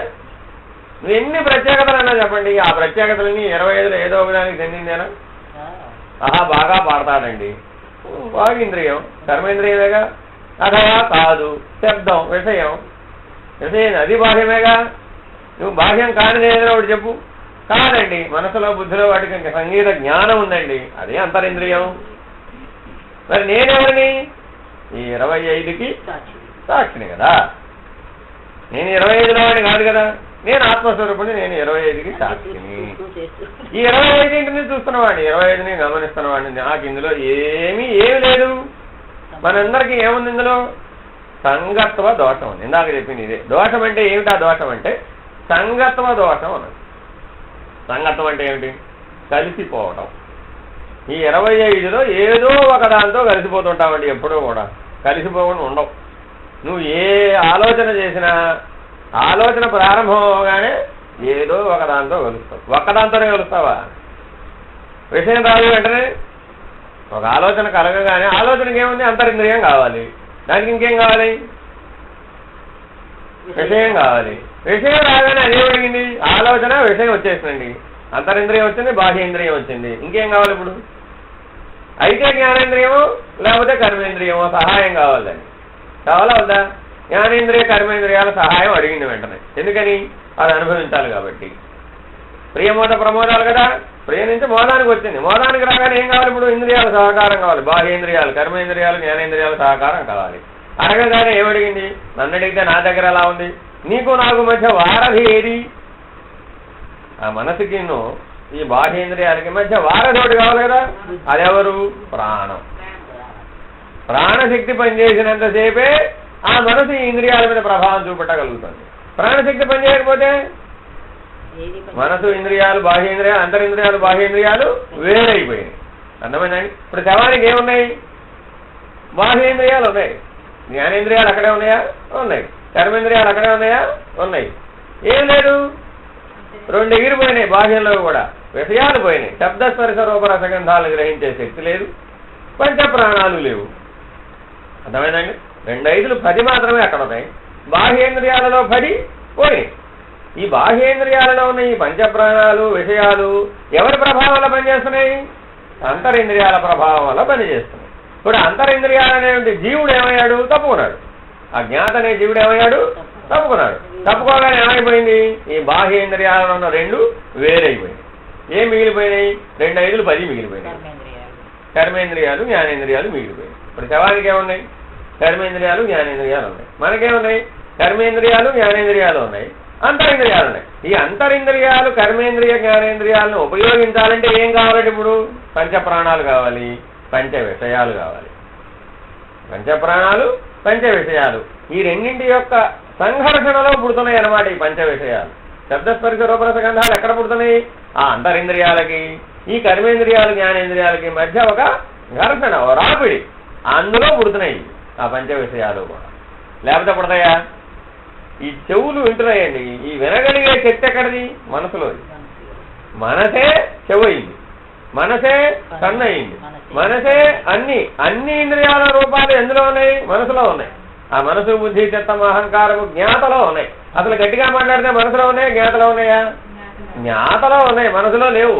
ఆ జ్ఞాత అనే జీవుడిలో ఉండబట్టి ఈ 24లో వచ్చినాయి అవి. కానీ నీకు ఈ పని మనసు చేయబుద్ధి కావట్లా, నీకు అంటున్నావు. ఎందుకని? మనసు వినబుద్ధి కావట్లా. బాహ్యమే సత్యంగా ఉన్నావు కాబట్టి. జ్ఞాత దాకా విషయం తెలియదు కాబట్టి ఎంతసేపు జ్ఞానేంద్రియాల, కర్మేంద్రియాల వరకే ఉన్నావు కాబట్టి, విచారణలో ఆకార భేదాన్ని పాటిస్తున్నావు కాబట్టి, లక్షణాన్ని ఆశ్రయించలేదు కాబట్టి అప్పుడు ఎలా ఉన్నావు?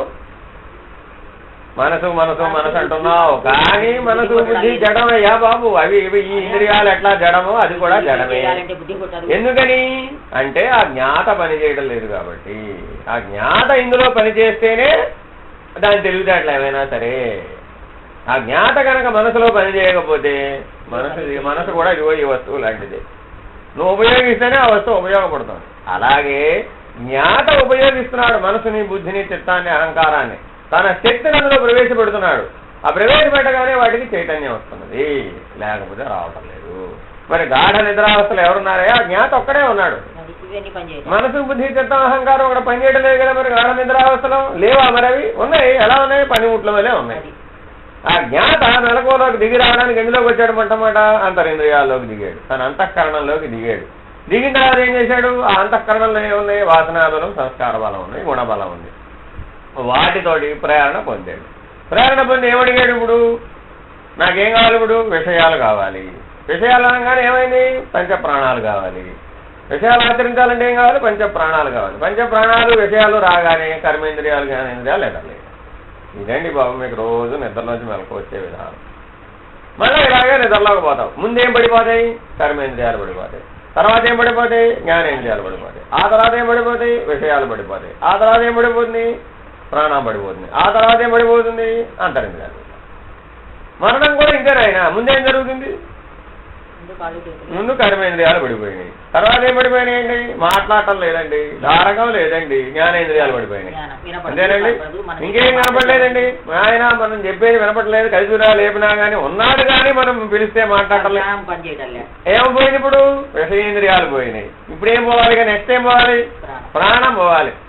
అయిపోయింది నాయన, అయిపోయింది నాయన అంటున్నావు కానీ కింద పెట్టలే. అప్పుడు ఏం పోయింది? పంచ ప్రాణాలు ఒక్కొక్కటి విరమిస్తున్నాయి. ఎక్కడికి విరమిస్తున్నాయి? అంతరింద్రియాల్లోకి విరమిస్తున్నాయి. ఇంకా శాంత విరమించేసింది. అప్పుడు ఏమైంది? జ్ఞాత దేహాన్ని వదిలేసి. ఇప్పుడు దేహాన్ని వదిలేసే జీవుడి పేరేమిటి? జ్ఞాత. ఇప్పటివరకు ఎలా చెప్పాము? ప్రాణ మనోబుద్ధులు అంటూ చెప్పుకొచ్చాం. ఇప్పుడు అలా కాదు, విధానంగా చెబుతున్నది. ఇది సరైన నిర్ణయం అన్నమాట. జ్ఞాతనే జీవుడు శరీరాన్ని విడిచిపెట్టేశాడు. ఎవరి నిర్ణయం మేరకు? ఆత్మ నిర్ణయం. అంతరాత్మ కూటస్థుడు, ఆ ఎవరైతే మార్పు చెందకుండా ఉన్నాడో ఆ కూటస్థుని నిర్ణయం మేరకు ఈ జ్ఞాత ఏం చేశాడు? వదిలేశాడు. ఎందుకని?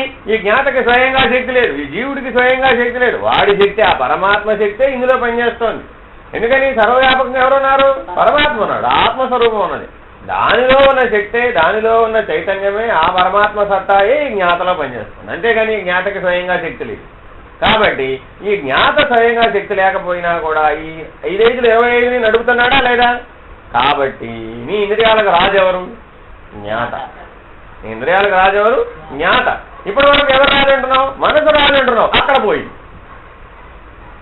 అర్థమైందండి. ఇంద్రియాలకు రాజెవరయ్యా అంటే మనసు చెప్పినట్టే. మనసు చెప్పినట్టు ఇంద్రియాలు వినవయ్యా బాబు. ఆ మనసే మరొకటి అధీనంలో ఉంది. ఆ మనసే ఒకటి చేతిలో పనిముట్టుగా ఉంది. అదే జడం. అర్థమైందండి. మనసు పెద్ద జడం, దాంట్లో ఏం స్వయంగా పనిచేసే శక్తి లేదు. ఎందుకని? నేను అనుమతిస్తేనే అది పనిచేస్తుంది. ఆ జ్ఞాత అనేవాడు అనుమతిస్తేనే పనిచేస్తుంది. పనిచేస్తే గాఢ నిద్రలో పనిచేయమని ఆ మనసుని పనిచేయటం లేదే. అది స్వయంగా పనిచేయగలిగిన శక్తి సామర్థ్యం ఉన్నదైతే మనసుని గాఢ నిద్రలో పనిచేయమను, పనిచేయటం లేదు కదా. కాబట్టి దానికి కూడా పరిమితులు ఉన్నాయి కదా. అది స్వయం స్థూల ఇంద్రియాలతో పోలిస్తే దాంట్లో శక్తి ఎక్కువ ఉంది. ఇప్పుడు కాళ్ళకి చేతులకి ప్రాణానికి పోల్చామండి, ప్రాణశక్తి ఎక్కువ, కాళ్ళలో చేతుల ఉన్న శక్తి ఎక్కువ. ఎందుకని? ప్రాణం పోతుంది రా బాబు అంటున్నావుగా. ఏదైనా వస్తే ఏమవుతుంది? అనారోగ్యమే వచ్చిందండి. ఏమంటున్నావు? నా ప్రాణం పోతుంది రా బాబు. చూడండి, అక్కడ కూడా స్పష్టంగా చెబుతున్నా. నా ప్రాణం పోతుంది అంటున్నావుగా, నేను పోతున్నాను అంటున్నావా? అంటలేదు కదా. చూడండి, అంటే ప్రాణం కూడా నీ చేతిలో పనిముట్టే. ప్రాణం మీద ఏం ఆధారపడలేవు, నీ మీద ఆధారపడి ప్రాణం ఉన్నది. ఈ సత్యాన్ని తెలుసుకోవాలండి. ఎప్పుడు కూడా జ్ఞాత మీద ఆధారపడే ఈ పంచప్రాణాలు కానీ, ఆ అంతరింద్రియాలు కానీ, ఈ బాహ్యేంద్రియాలు కానీ, కర్మేంద్రియాలు, జ్ఞానేంద్రియాలు, విషయేంద్రియాలు, ఆ జ్ఞాత సాక్షి కాదు. ఆ జ్ఞాత ఈ 25కి అధికారి, రాజు అన్నమాట. కానీ ఈ జ్ఞాత సాక్షిగా పనిచేస్తున్నాడా? పనిచేయటం. వచ్చిన చిక్కు వీడితో ఇది. ఈ జీవుడితో వాడు చేస్తేనే ఇది కదా. మరి అసలు కర్త ఎవరు? ఈ జ్ఞాతే కర్త. అర్థమైందండి. భోక్త ఎవరు? ఈ 24 ఇంద్రియాలు భోక్త. అర్థమైందండి. కర్మేంద్రియాలు, ఈ కర్మేంద్రియాలు, జ్ఞానేంద్రియాలు, విషయేంద్రియాలు, పంచప్రాణాలు, అంతరింద్రియాలు, ఈ 24 ఉన్నాయే. ఈ 24కి అధికారిగా ఉన్న జ్ఞాతేమో కర్త. ఈ 24 ఏమిటి? భోక్త. అంతేనండి. తినేది ఎవరు? ఇంద్రియాలు. అనుభవం నిర్ణయించేది ఎవరు? అంతరింద్రియాలు. దాని ఎవరి అధీనంలో ఉండి పనిచేస్తున్నాయి? జ్ఞాత అధీనంలో ఉండి పనిచేస్తున్నాయి. కాబట్టి కర్త ఎవరయ్యా? ఆ జ్ఞాత. భోక్త ఎవరయ్యా? ఈ 24. అర్థమైందండి. ఇలాగ నిర్ణయం తెలియాలి మొట్టమొదట. దీన్నే ఏమన్నారు? పిండాండ పంచీకరణ. నేనేమన్నారండి? పిండాండ పంచీ స్థూలంగా చెప్తున్నా మీకు, ఇంకా లోపలికి చెప్పకుండా కేవలం పిండాండ పంచీకరణ అంటే ఎట్లాగా అంటే నిత్యానిత్య వస్తువు వివేకం ఎందుకు ఉండాలయ్యా? ఇందులో ఈ 25లో నిత్యమేది? పరమాత్మ నిత్యం. అసలు ఆ పరమాత్మ సత్తా మొట్టమొదట ఎవరిలో పనిచేస్తుంది? జ్ఞాతలో పనిచేస్తుంది. కాబట్టి పరమాత్మ యొక్క లక్షణం సరాసరి ఎవరిలో కనబడుతుంది? నీకు పరమాత్మను ఆశ్రయించాలంటే మొట్టమొదట ఆ జ్ఞాత తెలియాలయ్యా బాబు. నేననే జ్ఞాతని కనుక నువ్వు గుర్తుపెట్టుకుంటే వాడిలో ఉన్న లక్షణం ఏమిటి? ఈశ్వర లక్షణం ఉంది వాళ్ళు. ఆ ఈశ్వర లక్షణం ఉంది కాబట్టి వీడు 24 మీద అధికారిగా ఉన్నాడు. ఆ ఈశ్వర లక్షణమే కనుక జ్ఞాతలో లేకపోతే ఈ 24 నడపగలడా? పని చేయించగలడా? పని చేయించలేడు. కానీ జ్ఞాతను ఆశ్రయించకుండా కిందన్న 24లో ఉన్న ఆకార భేదాన్ని ఆశ్రయించడం చేత జ్ఞాత కంటే దగ్గరగా ఒక మెట్టు కింద ఎవరున్నారు? అహంకారం. ఒక్క మెట్టు జ్ఞాతలోంచి కిందకిడే కానీ ఏమొచ్చిందండి? అహంకారం. అంటే ఆకార భేదం వచ్చేసి అందులో కలిసిపోయింది. నేను కాస్త ఏమైపోయాడు? నేను శరీరాన్ని అనేసాడంతే. ఒక్క మెట్టు దిగితే చాలు కిందకి. సాక్షిత్వంలో నుంచి ఒక్క మెట్టు ఆ లక్షణాన్ని, ఈశ్వర లక్షణాన్ని విడిచిపెట్టి ఒక్క మెట్టు కిందకి దిగ్గానే ఏమయ్యాడు? నేను శరీరాన్ని అనేసాడు. అహంకారం వచ్చేది. కాబట్టి ఆ ఒక్క మెట్టు దిగమాకయ్యా. ఆ మొదటి మెట్టు దిక్కుండా ఉండు. నువ్వు ఎక్కడున్నావు ఇప్పుడు? ఆఖరి మెట్టు దగ్గర ఉన్నావు. 24వ దాని దగ్గర ఉన్నావు, అంతేనా కదా? కర్మేంద్రియాలు, జ్ఞానేంద్రియాలు, బాహ్యేంద్రియాలు, విషయేంద్రియాలు చెడు దగ్గరకు వచ్చేసింది శాంతం, అంతేనా కదా? ఒక్కడి దగ్గర ఉండవలసిన వాడు ఎక్కడున్నాడు ఇప్పుడు? 24, 25 దగ్గర ఉన్నాడు. శాంతం అడుగు పెట్టుకు వచ్చేసావు. ఇప్పుడు ఎలా ఉన్నావయ్యా? ఏం వరుసలో ఎక్కక్కర్లా. ఎందుకని? ఈ 24దైనా 25దైనా ఒకటి దాని ప్రభావమేనా కాదా? వాడు లేకపోతే ఇదేం పని చేసింది? ఒక్కసారి విచారణ చేసి చూడు, అంతేనా కాదా? ఓహో అద్భుతం అండి చంద్రహారం. ఎవరికి అద్భుతం? ఎలాగా? వాడు సాక్షి కదా. వాడికి ఏ లక్షణం ఉంది? ఈశ్వర లక్షణం ఉంది. ఈశ్వరుడు సర్వసాక్షి కదా, ఆయనకే ఎవరితో పని లేదు కదా. ఏమయ్యాడు? ఒక మెట్టు దిగాడు. ముందు ఒక మెట్టు దిగ్గానే ఏమయ్యాడు? అహంకారం వచ్చింది. ఆకార భేదం తగిలింది ఆయనకి. తగలగానే ఏమైంది? చంద్రహారం పెడితే బాగుండనే జ్ఞాపకం బుద్ధిలో నిద్రలేసింది. దాని మీద కాంక్ష ఉందన్నమాట, ఆశ ఉన్నదన్నమాట. ఎప్పుడో ఎక్కడో చంద్రహారాలు వాడు పెట్టుకోగా నువ్వు చూచావు. ఆ సూచన అపేక్షను పొందాలనేటువంటి ప్రియం లోపల ఉంది, జ్ఞానంలో, ఆ బుద్ధిలో ఉందన్నమాట. ఏమైంది? ఆ జ్ఞాపకం నిద్రలేసింది. చంద్రహారం పెట్టుకుంటే బాగుండు అనేటటువంటి ప్రియం ప్రేరణ చేసింది. చేయగానే ఏమైంది? చంద్రహారం ఎవడు పెట్టుకున్నాడో వాడిని గుర్తించింది. లేకపోతే అసలు వాడేటా కనపడ్డాడు నీకు? అది చంద్రహారం అని, వాడు పెట్టుకున్నాడని, అది పెట్టుకుంటే బాగుందని ఈ వివరణ అంతా ఎక్కడి నుంచి వచ్చింది? అంతే కదా. అహంకారం నుంచి ఇప్పుడు ఏమయ్యావు? మెల్లగా ఒక్కో మెట్టు కిందకి దిగావు. చిత్త వృత్తిలోకి దిగేటప్పటికి ప్రియమైంది. ఇంకో మెట్టు దిగావు, మనసు బుద్ధిలోకి దిగావు, మోదమైంది. ఇప్పుడు ఏం చేశావు? వాడెవడో అంత దూరం నుంచి పోతున్నాడు కదా, నీకెందుకు గోలా? ఉండాలే వాడి దగ్గరికి పోయి, ఏమండి చంద్రహారం ఎంత అయింది? అర్థమే? ఎక్కడ కొన్నారు మీరు? ఎక్కడ చేయించారు? ఎంత అయింది? ఓహో 1 కోటి రూపాయలు అయిందా? చాలా బాగుందండి. ఏమిటంటే ఇప్పుడు దృశ్య జగత్తు కనులోకి వచ్చేసావు, శాంతం కర్మేంద్రియంలోకి వచ్చేసావు. దానిలో ఏమైంది? దృశ్యం అనే విషయం ఉంది. ఆ దృశ్య విషయంలో కూడా వచ్చి విషయేంద్రియంలోకి వచ్చేసావు. వీటికి సహకరిస్తున్నది పంచప్రాణాలు. నీ ప్రాణం పనిచేస్తేనే కదా అక్కడ దాకా పరిగెట్టింది, వాడిని విచారణ చేసింది. ఎక్కడ? నీకెందుకండి? వాడు ఎక్కడో అండమాన్ నికోబార్ దీవులో జయించాడు చంద్రహారం. నీకెందుకు? ఏమైనా ప్రయోజనం ఉందా? నీకేమైనా ఆ విషయ సమాచారంతో నీకేమైనా ప్రయోజనం ఉందా? అంటే మొట్టమొదటి ఎక్కడ ఉంది? నువ్వు ఒక మెట్టు కిందకి దిగావు, అహంకారంలోకి దిగి శరీర భ్రాంతిని పొంది ఇంకో మెట్టు దిగావు, ప్రియంలోకి దిగావు, చిత్త వృత్తిలోకి దిగావయ్యా. అర్థమైందండి? శమము దమము అని ఎందుకు చెప్పాడయ్యా అంటే, శమం అంటే ఏమిటి? ఇందాక చెప్పిన బాహ్యేంద్రియాలను నిగ్రహించాలి. దమం అంటే ఏమిటి? అంతరింద్రియాలను నిగ్రహించాలి. శమము దమము. శమం అంటే ఏమిటి? అంతరింద్రియ నిగ్రహం. దమం అంటే బాహ్యేంద్రియాలు. అంతరింద్రియాలు ముందు శమలోపల ఆచరించాలండి. ఎప్పుడైనా సరే గుర్తుపెట్టుకోండి, ముందు శమాన్ని ఆచరించాలి కానీ దమాన్ని ఆచరించకూడదు. మనం భక్తిలో ఎందుకు తప్పు చేసామయ్యా అంటే, ముందు దమాన్ని ఆచరించాం. ముందే చేసాం, బాహ్యేంద్రియాలను నిగ్రహించడం మొదలుపెట్టావు. ఎట్టా నిగ్రహించబడతాయి? సాధ్యం కాదు కదా. నువ్వు అందరికి ఏం చెబుతున్నావు? అది ఏముందిరా దాంట్లో అంటావు. అది ఏముందిరా దాంట్లో అంటే వాడికి బాహ్యేంద్రియాల్లోకి వచ్చేసాడు వాడు శాంతం. నిగ్రహించమంటున్నావు. ఎక్కడ నిగ్రహించాలి అసలు మొట్టమొదట? అంతరింద్రియాలు నిగ్రహించాలి నువ్వు. ఆ చంద్రహారం వాడు వెళ్తున్నాడని అటు వెళ్తున్నాడని నువ్వు గుర్తించింది కాదు కదా. వాడి శరీర ఆకారాన్ని గుర్తించడే, వాడు ఏం ధరించాడో దాని మీద పడింది సరాసరి. దానికి కారణం ఏమిటంటే నీకు దాని మీద అపేక్ష ఉందయ్యా, ఆ ప్రియం ఆ లోపల ఉంది. దాన్ని ఏమన్నారయ్యా? చిత్తవృత్తి. దాన్ని ఏమన్నారండి? చిత్తవృత్తి. ఆ ఈ అపేక్షలన్నీ చిత్తవృత్తుల రూపంలో ఉన్నాయి. అదే వాసనాబలం అంటే. గుర్తుపెట్టుకోండి, చిత్తంలో ఉండేదంతా వాసనాబలం, బుద్ధిలో ఉండేదంతా సంస్కార బలం. మనసులో ఏం ఉండదు. ఉన్న ప్రమాదం అంతా చిత్తంలో, బుద్ధిలో, అహంకారంలో, ఆ మూడిట్లోనే. అహంకారంలోకి దిగగానే నేను శరీరం అనే భ్రాంతి కలిగింది. ఆ భ్రాంతి నుంచి ఇంకో మెట్టు దిగాడు. చిత్తంలోకి దిగగానే అన్ని అపేక్షలు వాసనాబలంతో కూడిందంతా నిద్రలేచింది. ఆ వాసనాబలంలో నుంచి సంస్కార బలం అనే బలీయంగా మారింది. బుద్ధిలోకి వచ్చేటప్పటికి జ్ఞాపకాలన్నింటినీ సమీకరించింది, దానికి తగిన వాటన్నింటినీ కూడాను. దాన్ని తగిన వాటిని సమీకరించగానే ఏదో ఒక మార్గం ద్వారా ఇంద్రియాల్లోకి రావాలి కదా. బాహ్యేంద్రియాలు కర్మేంద్రియాల్లోకి రావాలి కదా. రావడానికి ఉపయోగపడే ద్వారం మనస్సు. ఈ ద్వారం లాంటిది మనసు. అంటే ఆ మనసుకి ఏమి అంతకు మించి శక్తి లేదు. ఈ లోపల బలం, వాసనా బలం, సంస్కార బలం బలి అవగానే తలుపులు తెచ్చుకున్నాయి. అర్థమైందండి? అదే దానంతరం అదే ఇవ్వలే. ఈ వాసనా బలం, సంస్కార బలం చిత్తంలో, బుద్ధిలో బలం పెరిగిపోయింది. కావాలి కావాలి కావాలి కావాలి కావాలి. ఆ లోపల బలం పెరిగిపోయింది. పెరిగిపోయేటప్పటికి తలుపులు తెచ్చుకున్నాయి. వచ్చేసింది బాహేంద్రియాల్లో. రాలేదండి. దానికి అనుగుణమైనటువంటి ఇంద్రియం ఏ స్థితిలో ఉన్న తక్కువని స్పందించిందంటే, ఇక్కడ ఏదో తీవ్రమైనటువంటి డిస్కషన్ లో ఉంటాం, కానీ తోటకూర బయట వినపడంగానే ఏమైందండి?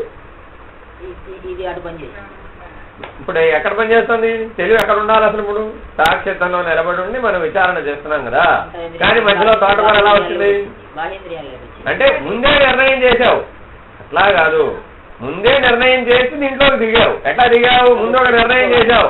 7:30 8 గంటల వరకు ఈయన ఉంటాడు. 8 గంటలు 7 గంటల 35 నిమిషాల టైంలో తోటకూర వాడు వస్తాడు. తోటకూర వాడు వచ్చి వెళ్ళిపోతే నాకు ప్రమాదం వస్తుంది, నేను అది కొనుక్కోవాలి. ముందు నిర్ణయం చేసి ఇందులోకి దిగావు. ఏమైనా టైం వచ్చేటప్పటికి ఆ శబ్దం వినపడగానే నువ్వు ఎంత గొప్ప స్థితిలో ఉన్నా సరాసరి రెప్పపాట్లు ఎక్కడికి వచ్చావు? అమ్మాయి తోటకూర సంగతి పట్టించుకో. జనత ఎక్కడికి పోతాడు? ఇక్కడే ఉంటాడు. ఎక్కడికి పోతుంది? విచారణ ఎక్కడికి పోదన్నావు? ముందు తోటకూర సంగతి పట్టిస్తావు. ఎందుకని అంటే ఎంతసేపట్లో వచ్చిన కిందకి? రెప్పపాటులో వచ్చేస్తుంది. ఎలా రాగలిగాడయ్యా? అన్నీ అతని ఆధిపత్యంలో ఉన్నాయి కాబట్టి రాగలుగుతున్నాడు. ఆ జ్ఞాత ఆధిపత్యంలో 24 ఉన్నాయని చెప్పడం కోసమని ఉదాహరణ చెప్తున్నా. నువ్వు అక్కడి నుంచి ఇక్కడికి రావాలి. నిజంగా అయితే ఎంత టైం పట్టాలి అసలు? లెక్క ప్రకారం అయితే జ్ఞాత అహంకారంలో దిగాలి, అహంకారం చిత్తంలో దిగాలి, చిత్తం బుద్ధిలో దిగాలి, బుద్ధి మనసు ఓపెన్ చేయాలి, మనసు నుంచి బాహ్యేంద్రియాల్లోకి రావాలి, బాహ్యేంద్రియాలు విషయాన్ని గుర్తించాలి, విషయం అప్పుడు నిర్ణయం చేయాలి, అప్పుడు నా దగ్గరికి వెళ్ళాలి. చూసారా? ఎక్కడికి బోర్డు ఎక్కడికి పోతాడు వాడు కాబట్టి ఇంకొకడు అని ఉపేక్షించగలగడమే. ఒకటి గుర్తుపెట్టుకోండి. ఈ ఉదాహరణ ఎందుకు చెప్తున్నానయ్యా అంటే శమము దమము, శమము దమము. మూడోది ఏమిటండి? ఉపరతి తితిక్ష. ఉపరతి తితిక్ష. ఈ ఉపరతి తితిక్ష చాలా గొప్పవండి. ఎంత గొప్పవయ్యా అంటే అంతరింద్రియాలలో నిన్ను జ్ఞాత స్థానంలో నిలబెట్టగలిగేవంటూ ఏవైనా ఉన్నాయంటే, కిందకు పడిపోకుండా నిలబెట్టగలిగే గొప్ప సాధనలు ఏమిటయ్యా అంటే ఆ ఉపరతి తితిక్ష. చాలా గొప్పవండి. ఎంత గొప్పవయ్యా అంటే ప్రతి మానవుడు కూడా తాను ఈశ్వరుడుని తెలుసుకోవాలంటే ఈ 2 సాధనలే చాలు, ఉపరతి తితిక్ష.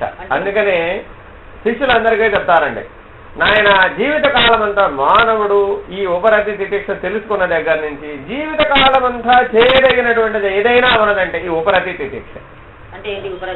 చెబుతా, ఆఖరి శ్వాస వరకు కూడా ఆచరించదగినటువంటి గొప్ప సాధన ఏమిటయా అంటే ఈ ఉపరతి తితిక్ష. మహానుభావులు ఎవరైనా సరే నీవు మహర్షి అని పిలువబడాలి అంటే నీ యొక్క వ్యవహారంలో ప్రతి చోట, ప్రతి ఆలోచనలో, ప్రతి చేతలో, మాటలో, నడకలో నీ సర్వస్వం జీవనం అంతా కూడా ఈ ఉపరతి తితిక్ష కనబడుతూ ఉంటుంది. ఆ 2 కనబడే చాలు నువ్వు మహర్షివి. అంతటి గొప్ప స్థితిని అందిస్తాయి అన్నమాట. నీకు బ్రహ్మజ్ఞానాన్ని ప్రసాదించాలయ్యా అంటే, ఆ ఈశ్వరుని యొక్క జ్ఞానం రావాలి అంటే, ఆ పరమాత్మ సాక్షాత్కారం కావాలి అంటే, ఆత్మ సాక్షాత్కారం కావాలి అంటే తప్పనిసరిగా 24 గంటలు నిత్యము ఇదే నిత్య పూజ అండి. అన్ని సాధనల కంటే ఉత్తమమైన సాధన ఏమిటయ్యా అంటే ఈ ఉపరతి తితిక్ష.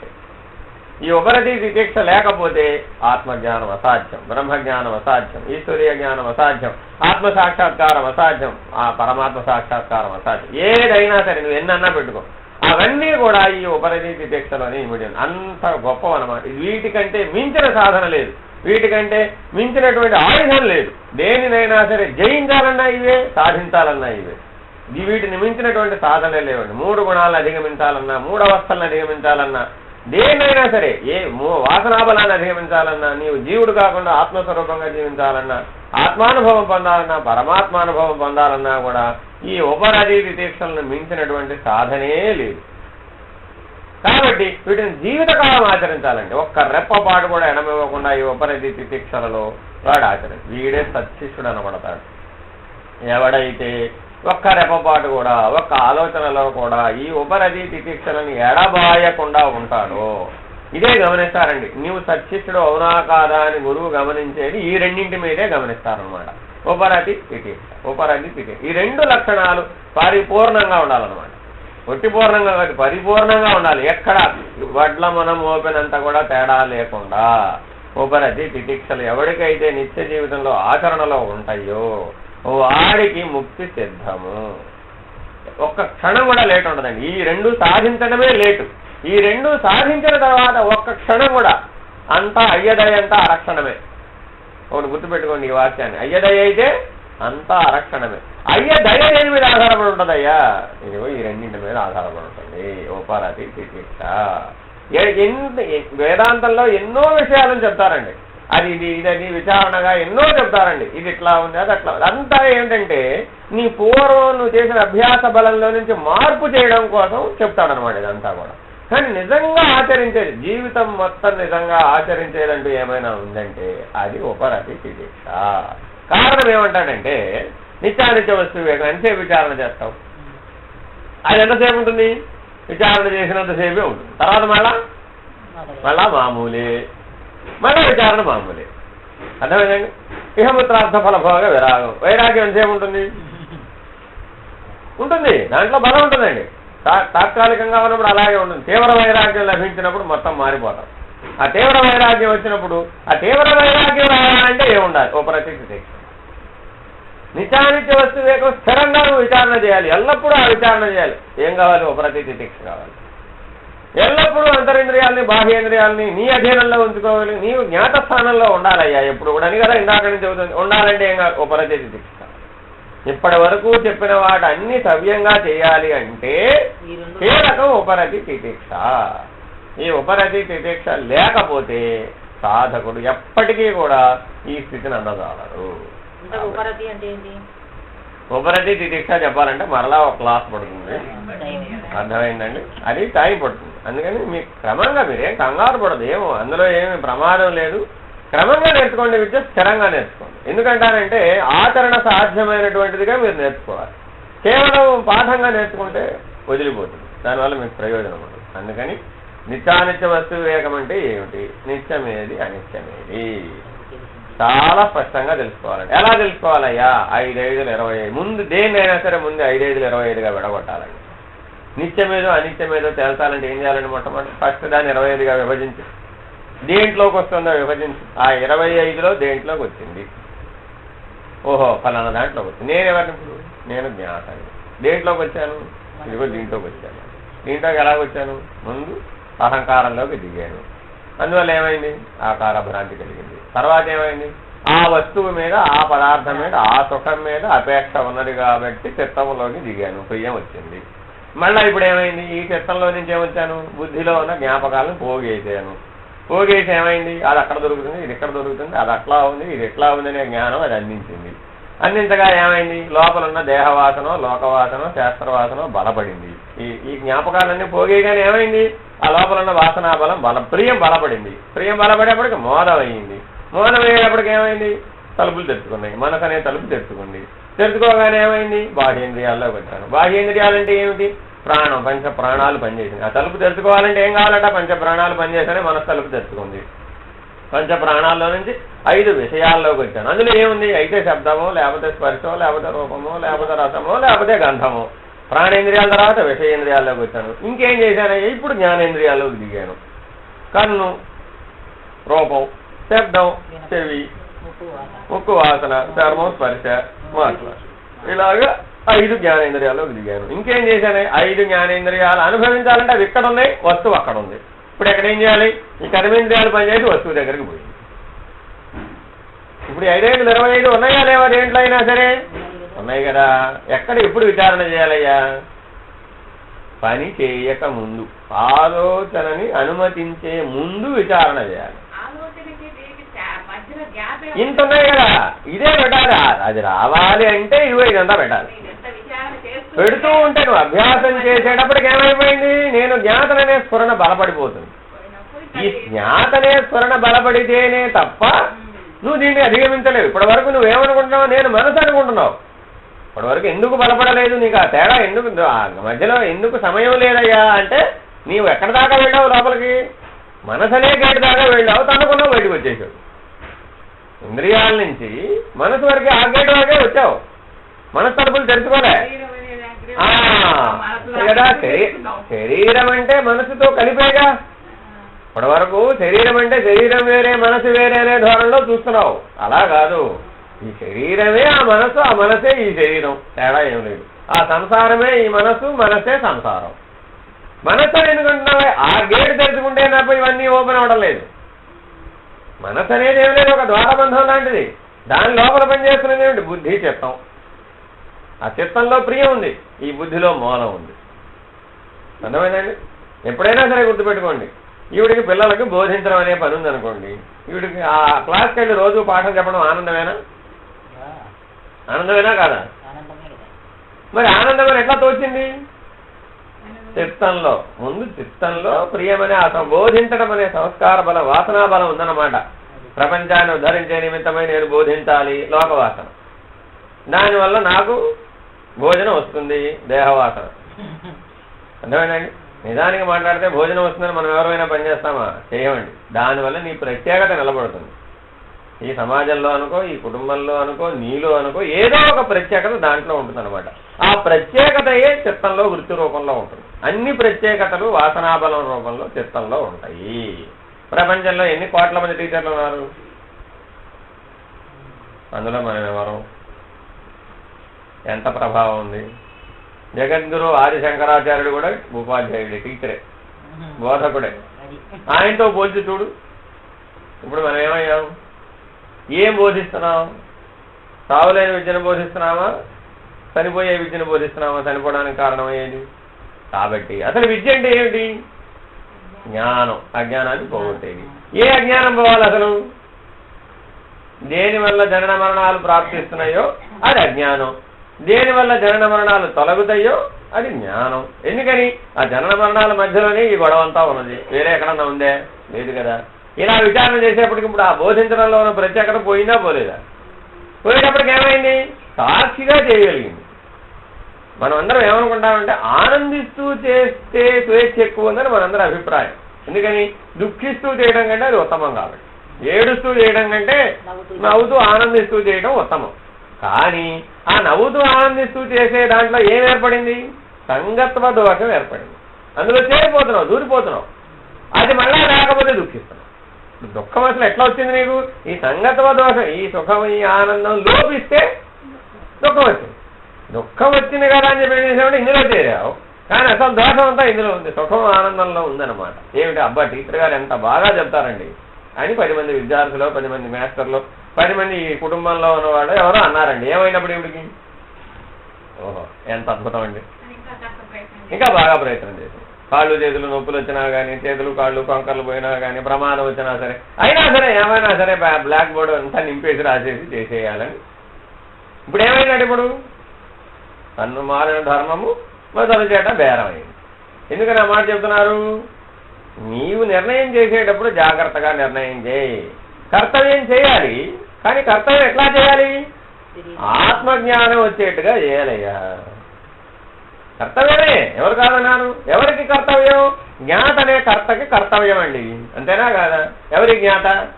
ఆ ఈశ్వర లక్షణంతో ఆత్మస్వరూపుడుగా పరమాత్మ స్వరూపుడుగా పనిచేయాలండి. కానీ వీడు ఏ లక్షణంతో పనిచేస్తున్నాడు? ఇంద్రియాల లక్షణంతో పనిచేస్తున్నాడండి. బయట ఉన్న ప్రత్యేకతలని ముదానేసుకుని మూట కట్టుకుని దాంతో పనిచేస్తున్నాడండి. ఇప్పుడు ఏం చేయాలంట? కర్తవ్యం అంటే చేయాలి కర్తవ్యం. ఏమిటి కర్తవ్యం? ముందు ప్రధానమేది? జ్ఞానం ప్రధానమా కర్తవ్యం ప్రధానమా? జ్ఞానం వచ్చినాక కర్తవ్యం చేసినప్పుడు ఏమైందట? కర్మ సుకౌశలం. ఏమైందట? మంచి నైపుణ్యంతో చేయగలిగే సామర్థ్యం వచ్చినట్టు. అర్థమైందండి. ఈ జ్ఞానం అంటే ఏమిటయ్యా ఉపయోగం? నీ టీచర్ పనే నువ్వు చేసుకో, నీ గృహిణి పనే నువ్వు చేసుకో, నా ఉద్యోగం నేను చేస్తాను. ఎవరు ఏం చేసినా ఏం భేదం లేదు. కానీ ఈ జ్ఞానంతో చేస్తే ఏమవుతావయ్యా? ఈ జ్ఞానంతోనే ఆ పనిని చేస్తావు కాబట్టి ఫలితం కూడా ఈ జ్ఞాన రూపంలోనే లభిస్తుంది. ఒకరు సంధ్యావందనం చేసినా, ఒకరు ఉద్యోగం చేసినా, ఒకరు పౌరోహిత్యం చేసినా బయట ఉన్నటువంటి బాహ్యేంద్రియాల ప్రవర్తనే కదా అది, అంతేనా కాదా? లోపల ఇంకేమైనా ఉందే? అంతరింద్రియాలలో ఉన్న వాసనాబలం, సంస్కార బలం, చిత్తంలో బుద్ధిలో పనిచేసేది ఏదైతే ఉందో అదేం చెబుతుంది? ఇప్పుడు నువ్వు సంధ్యావందనం చేయి, నీకు ఆనందంగా ఉంది. ఇప్పుడు నువ్వు బోధించు, నీకు ఆనందంగా ఉంది. ఇప్పుడు నువ్వు విను, నీకు ఆనందంగా ఉంది. ఇలా చెబుతూ ఉంటుంది అనమాట. ఎప్పుడు అది ప్రియమోద ప్రమోదాల మధ్యలో కొట్టుకుంటూ ఉంటుందండి. చిత్తవృత్తి అంటే ఏం లేదు. అది ఎంతసేపు ఏం చేస్తుంది? నీ వాసనాబలంలో ఉన్నటువంటి ప్రియములన్నీ ఏకరవు పెడుతూ ఉంటుంది. నువ్వు అది చేస్తే బాగుంటుంది, చేస్తే బాగుంటుంది, అది చేస్తే బాగుంటుంది, ఇది చేస్తే బాగుంటుంది. దాని పని ఎప్పుడు ఇదే. ఆ చిత్తవృత్తి ఏమిటి? ఎప్పుడు ఏం చెబుతుందండి? అది చేస్తే బాగుంటుంది, ఇది దాని పని ఇంతే, ఇంతకు మించి వేరే ఏం లేదు. అక్కడ అన్ని ప్రియములు ఉంటాయి అన్నమాట. బుద్ధిలో ఏముంటాయి? ఆ ప్రియములకు సంబంధించినటువంటి వ్యతిరేక అనుకూలమైనటువంటి జ్ఞాపకాలన్నీ ఉంటాయి అన్నమాట. ఆ డేటా అంతా ఉండదు, సమాచారం అంతా ఉంటుంది అనమాట. ఆ ప్రియం తోచగానే ఇవన్నీ దాని ముందు ఎదురుకుండా పెడుతుంది. అది చేస్తే ఎలా అవుతుంది, ఇది చేస్తే అలా అవుతుంది, అది చేస్తే నీకు దుఃఖం వచ్చింది, ఇది చేస్తే నీకు సుఖం వచ్చింది, ఇట్లా డేటా అంతా దాని ముందు పెడుతుంది అనమాట. పెట్టగానే ఏమైంది? ప్రియం కాస్త మోదమైంది. ఈ మోదం ఏమైంది? లోపల వాసనా బలం, సంస్కార బలం లోపల గిర గిర గిర గిర గిర గిర తిరిగినాయి. ఎంతసేపు ఎంత వేగంగా తిరుగుతుందంటే దానంత వేగంగా ఏది తిరగదు అనమాట. అంత వేగంగా తిరిగి దాంట్లో బలం పెరిగింది. చెలిస్తే వేగం పెరిగిందా, చెలించకపోతే వేగం పెరిగిందా? చెలించబట్టే కదా. కాబట్టి నిగ్రహించమని కదా చెబుతున్నది. అర్థమైనా? ఇప్పుడు ఏం చెబుతున్నాడు? క్షమము దమము అంటే ఏమిటి? బాహ్యేంద్రియ నిగ్రహము, అంతరేంద్రియ నిగ్రహం. బాహ్యేంద్రియ నిగ్రహం ఏమిటి? దమం. శమం అంటే ఏమిటి? అంతరేంద్రియ నిగ్రహం. ముందేం చేయాలి? అంతరేంద్రియ నిగ్రహం చేయి. అంటే అసలు చెలిస్తున్నది ఏమిటి? ముందు అంతరింద్రియాలు విపరీతమైన వేగంతో చెల్లిస్తున్నాయి. ఆ విపరీతమైన వేగంతో చెల్లించే కొంత భాగము బాహ్యేంద్రియాల్లోకి వస్తుంది. ఇప్పుడు నేను ఈ చెయ్యి ఇలా తిప్పుతున్నానండి. ఈ తిప్పుతున్నానంటే లోపల మనోబుద్ధులు ఎంత వేగంతో పనిచేసి ఈ చెయ్యి ఇలా తిప్పగలుగుతున్నాను, అంతే కదా. మీరు బాహ్యంలో యంత్రాలను చూడాలా, విపరీతమైన వేగంతో చెల్లించే మోటార్ ఉంటే ఆ మోటార్ అనుసంధానించబడింది కొంచెం వేగంతో. దానికంటే ఈ మోటార్ పనిచేయాలంటే కరెంట్ ఎంత వేగంతో తిరుగుతుంది లోపల, ఎలక్ట్రాన్లు ఎంత వేగంతో దీనికంటే కొన్ని వేల రెట్లు వేగంతో అది తెలిస్తేనే దీంట్లో కొంత భాగం వచ్చింది. కాబట్టి మీ అంతరింద్రియాలు ఇప్పుడు ఎంత వేగంతో చెల్లిస్తున్నాయి? ఇలా విచారణ చేయాలి. చేస్తే ఏమైందట? ఇప్పుడు దాని యొక్క వేగం తగ్గిపోయింది. అప్పుడు నేనెవరిని? జ్ఞాతని. ఎక్కడికి దిగకూడదు? ప్రియమోద ప్రమోదాలకు దిగకూడదు. ఎక్కడికి దిగకూడదు? అహంకారంలోకి దిగకూడదు, చిత్తంలోకి దిగకూడదు, బుద్ధిలోకి దిగకూడదు. అథవా దిగినా కూడా దాన్ని అక్కడే నిగ్రహించాలి. అంతరింద్రియ నిగ్రహం అనే శ్రమమును పాటించాలి. అక్కడ పాటించావు. తర్వాత ఏమైంది? ఎంతో కొంత భాగం చెలించింది కాబట్టి బాహ్యేంద్రియాల్లోకి రాక తప్పదు. వచ్చను పో. ఏమైందంటే ఇప్పుడు బాహ్యేంద్రియ నిగ్రహం దమమును ఆశ్రయించు. బాహ్యేంద్రియాల దగ్గరైనా నిగ్రహించు. మరలా అమలు పెట్టాలి. అమల్లో పెట్టమాక. అమల్లో పెడితే ఏమైంది? బయట వచ్చేసింది. తర్తకాస్త ఏమయ్యాడు? ఇప్పుడు భోక్త అయి కూర్చున్నాడు. ఈ శమము దమము ఎవరైతే ఆచరిస్తారో వాడికి భోక్త లేకుండా పోతాడు. అర్థమైందండి? ఈ శమము దమం వల్ల ఉపయోగం ఏమిటంటే జ్ఞాత అనే కర్త భోక్త అవ్వకుండా ఉంటాడు. ఎప్పటికీ మరలా ఈ విచారణ అంతా చేసి నిగ్రహాన్ని పాటిస్తే మళ్ళా జ్ఞాత అవుతూ ఉంటావు అనమాట. కిందపడిపోతుంటావు, లేస్తుంటావు, ఒక పర్వాలేదు. కొంతసేపు అభ్యాసం చేసేటప్పటికి మళ్ళా ఎప్పటికీ జ్ఞాతగా ఉండేటటువంటి స్థిరత్వం వస్తుందన్నమాట. ఈ శమము దమము వల్ల ఉపయోగం ఏమిటంటే అది భోక్త లేకుండా, ఫలితాన్ని ఆశ్రయించేటటువంటి వాడు లేకుండా పోతాడు. ఈ భోక్త లేకుండా పోయి ఉపరతిథి దీక్ష చేయగలిగే సామర్థ్యం వస్తుందండి. అర్థమైందండి? ఉపరతిథి దీక్ష ఏమిటంటే కర్తను పోగొడతాయి, జ్ఞాతను పోగొడతాయి, నీ ఆత్మస్వరూపుడైన నిర్ణయంలో నిలబెడతాయి అన్నమాట. వాటిని ఆ జ్ఞాతలో ఉన్నటువంటి కర్తృత్వ భావం కర్తవ్య భావం పోగొట్టే ప్రయత్నం చేసేది ఉపరతి తితీక్ష. కానీ అది పోవాలంటే ముందేం పోవాలి? ఫలితాన్ని ఆశ్రయించే భోక్త పోవాలి మొట్టమొదటి. ఎందుకని మనం ఇప్పటిదాకా ఎందులో ఉన్నాం? ఆ ఫలితాన్ని ఆశ్రయిస్తున్నాం, ఆ ప్రత్యేకతను ఆశ్రయిస్తున్నాం, ఆ ప్రత్యేకతలో ఉన్న అపేక్షలో ఉన్న సుఖాన్ని ఆశ్రయిస్తున్నాం. అందువల్ల ఈ భోక్త బలపడిపోయి ఉన్నాడు. ముందు వీడిని ఎగరగొట్టాలి. ఎప్పుడో కూడా భోక్త ఎగిరిపోవాలంటే ఒకే ఒక నియమాన్ని పాటించాలి. ఏమిటయ్యా అంటే నిత్య వర్తమానుడవై జీవించాలి. నిత్య వర్తమానుడు అంటే ఏమిటి? ఎల్లప్పుడూ ఈ క్షణమే సత్యం. గత క్షణం ఇప్పుడు లేదు, రాబోయే క్షణం అసలు లేదు. కాబట్టి నేనెవరను అనేవాడు ఎక్కడున్నాడు? ఈ క్షణంలోనే ఉన్నాడు. ఎప్పటికప్పుడు ఇదే చూసుకోవాలి. ఎప్పటికప్పుడు ఈ క్షణమే, ఎప్పటికప్పుడు ఈ క్షణమే. గత క్షణం సంగతి వదిలేయడమే. బాధ్యతలు చేయటం, చేయకపోవడం, అవ్వకపోవడం అన్నీ తీసి ఒకే ఓ మూల ఓ కట్టగా. ఇప్పుడు ఎప్పుడైనా కానీ మీరు ఉదాహరణ చూడండి, చెత్త పడేసే ముందు మనం విచారణ చేస్తాం కదా, ఏం బయట పడేస్తున్నామని. కానీ అలా విచారణ చేయకూడదు. ఎందుకని? అంతా పారేసేదే కదా. అర్థమైందండి? అంతా పారేసేదైనప్పుడు ఏం విచారణ చేస్తావు? ఇప్పుడు ఒక నిర్ణయం చేశాం, అంతా పారేయవలసిందేరా బాబు. ఎందుకని? జీవుడు కదా వీడెవడు? జీవుడు కదా. మొదటి నుంచి ఏం చెబుతున్నాడు? జీవుడు కదా. ఈ జీవుడు ఏం చేస్తున్నాడు? ఇందులోకి దిగి రకరకాల వ్యాపకాలని రకరకాల వికారాలని పొంది రోజు నిత్య ప్రళయాన్ని అనుభవిస్తున్నాడు. కాబట్టి వీడు శాశ్వతమైనటువంటి స్థితిలోకి చేరాలి అంటే తప్పనిసరిగా ఈ సాధన చతుష్టయ సంపత్తిని సంపాదించాలి. అందులో నిత్యానిత్య వస్తు వివేకము, దేహముత్రార్థ ఫలభోగ విరాగము, సమాధి షట్క సంపత్తిలో శ్యామము దామము వరకు అయినాయి.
వస్తుంది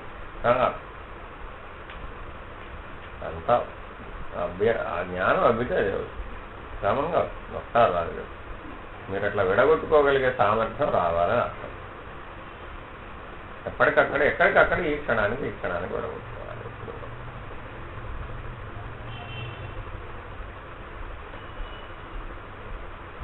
సరే.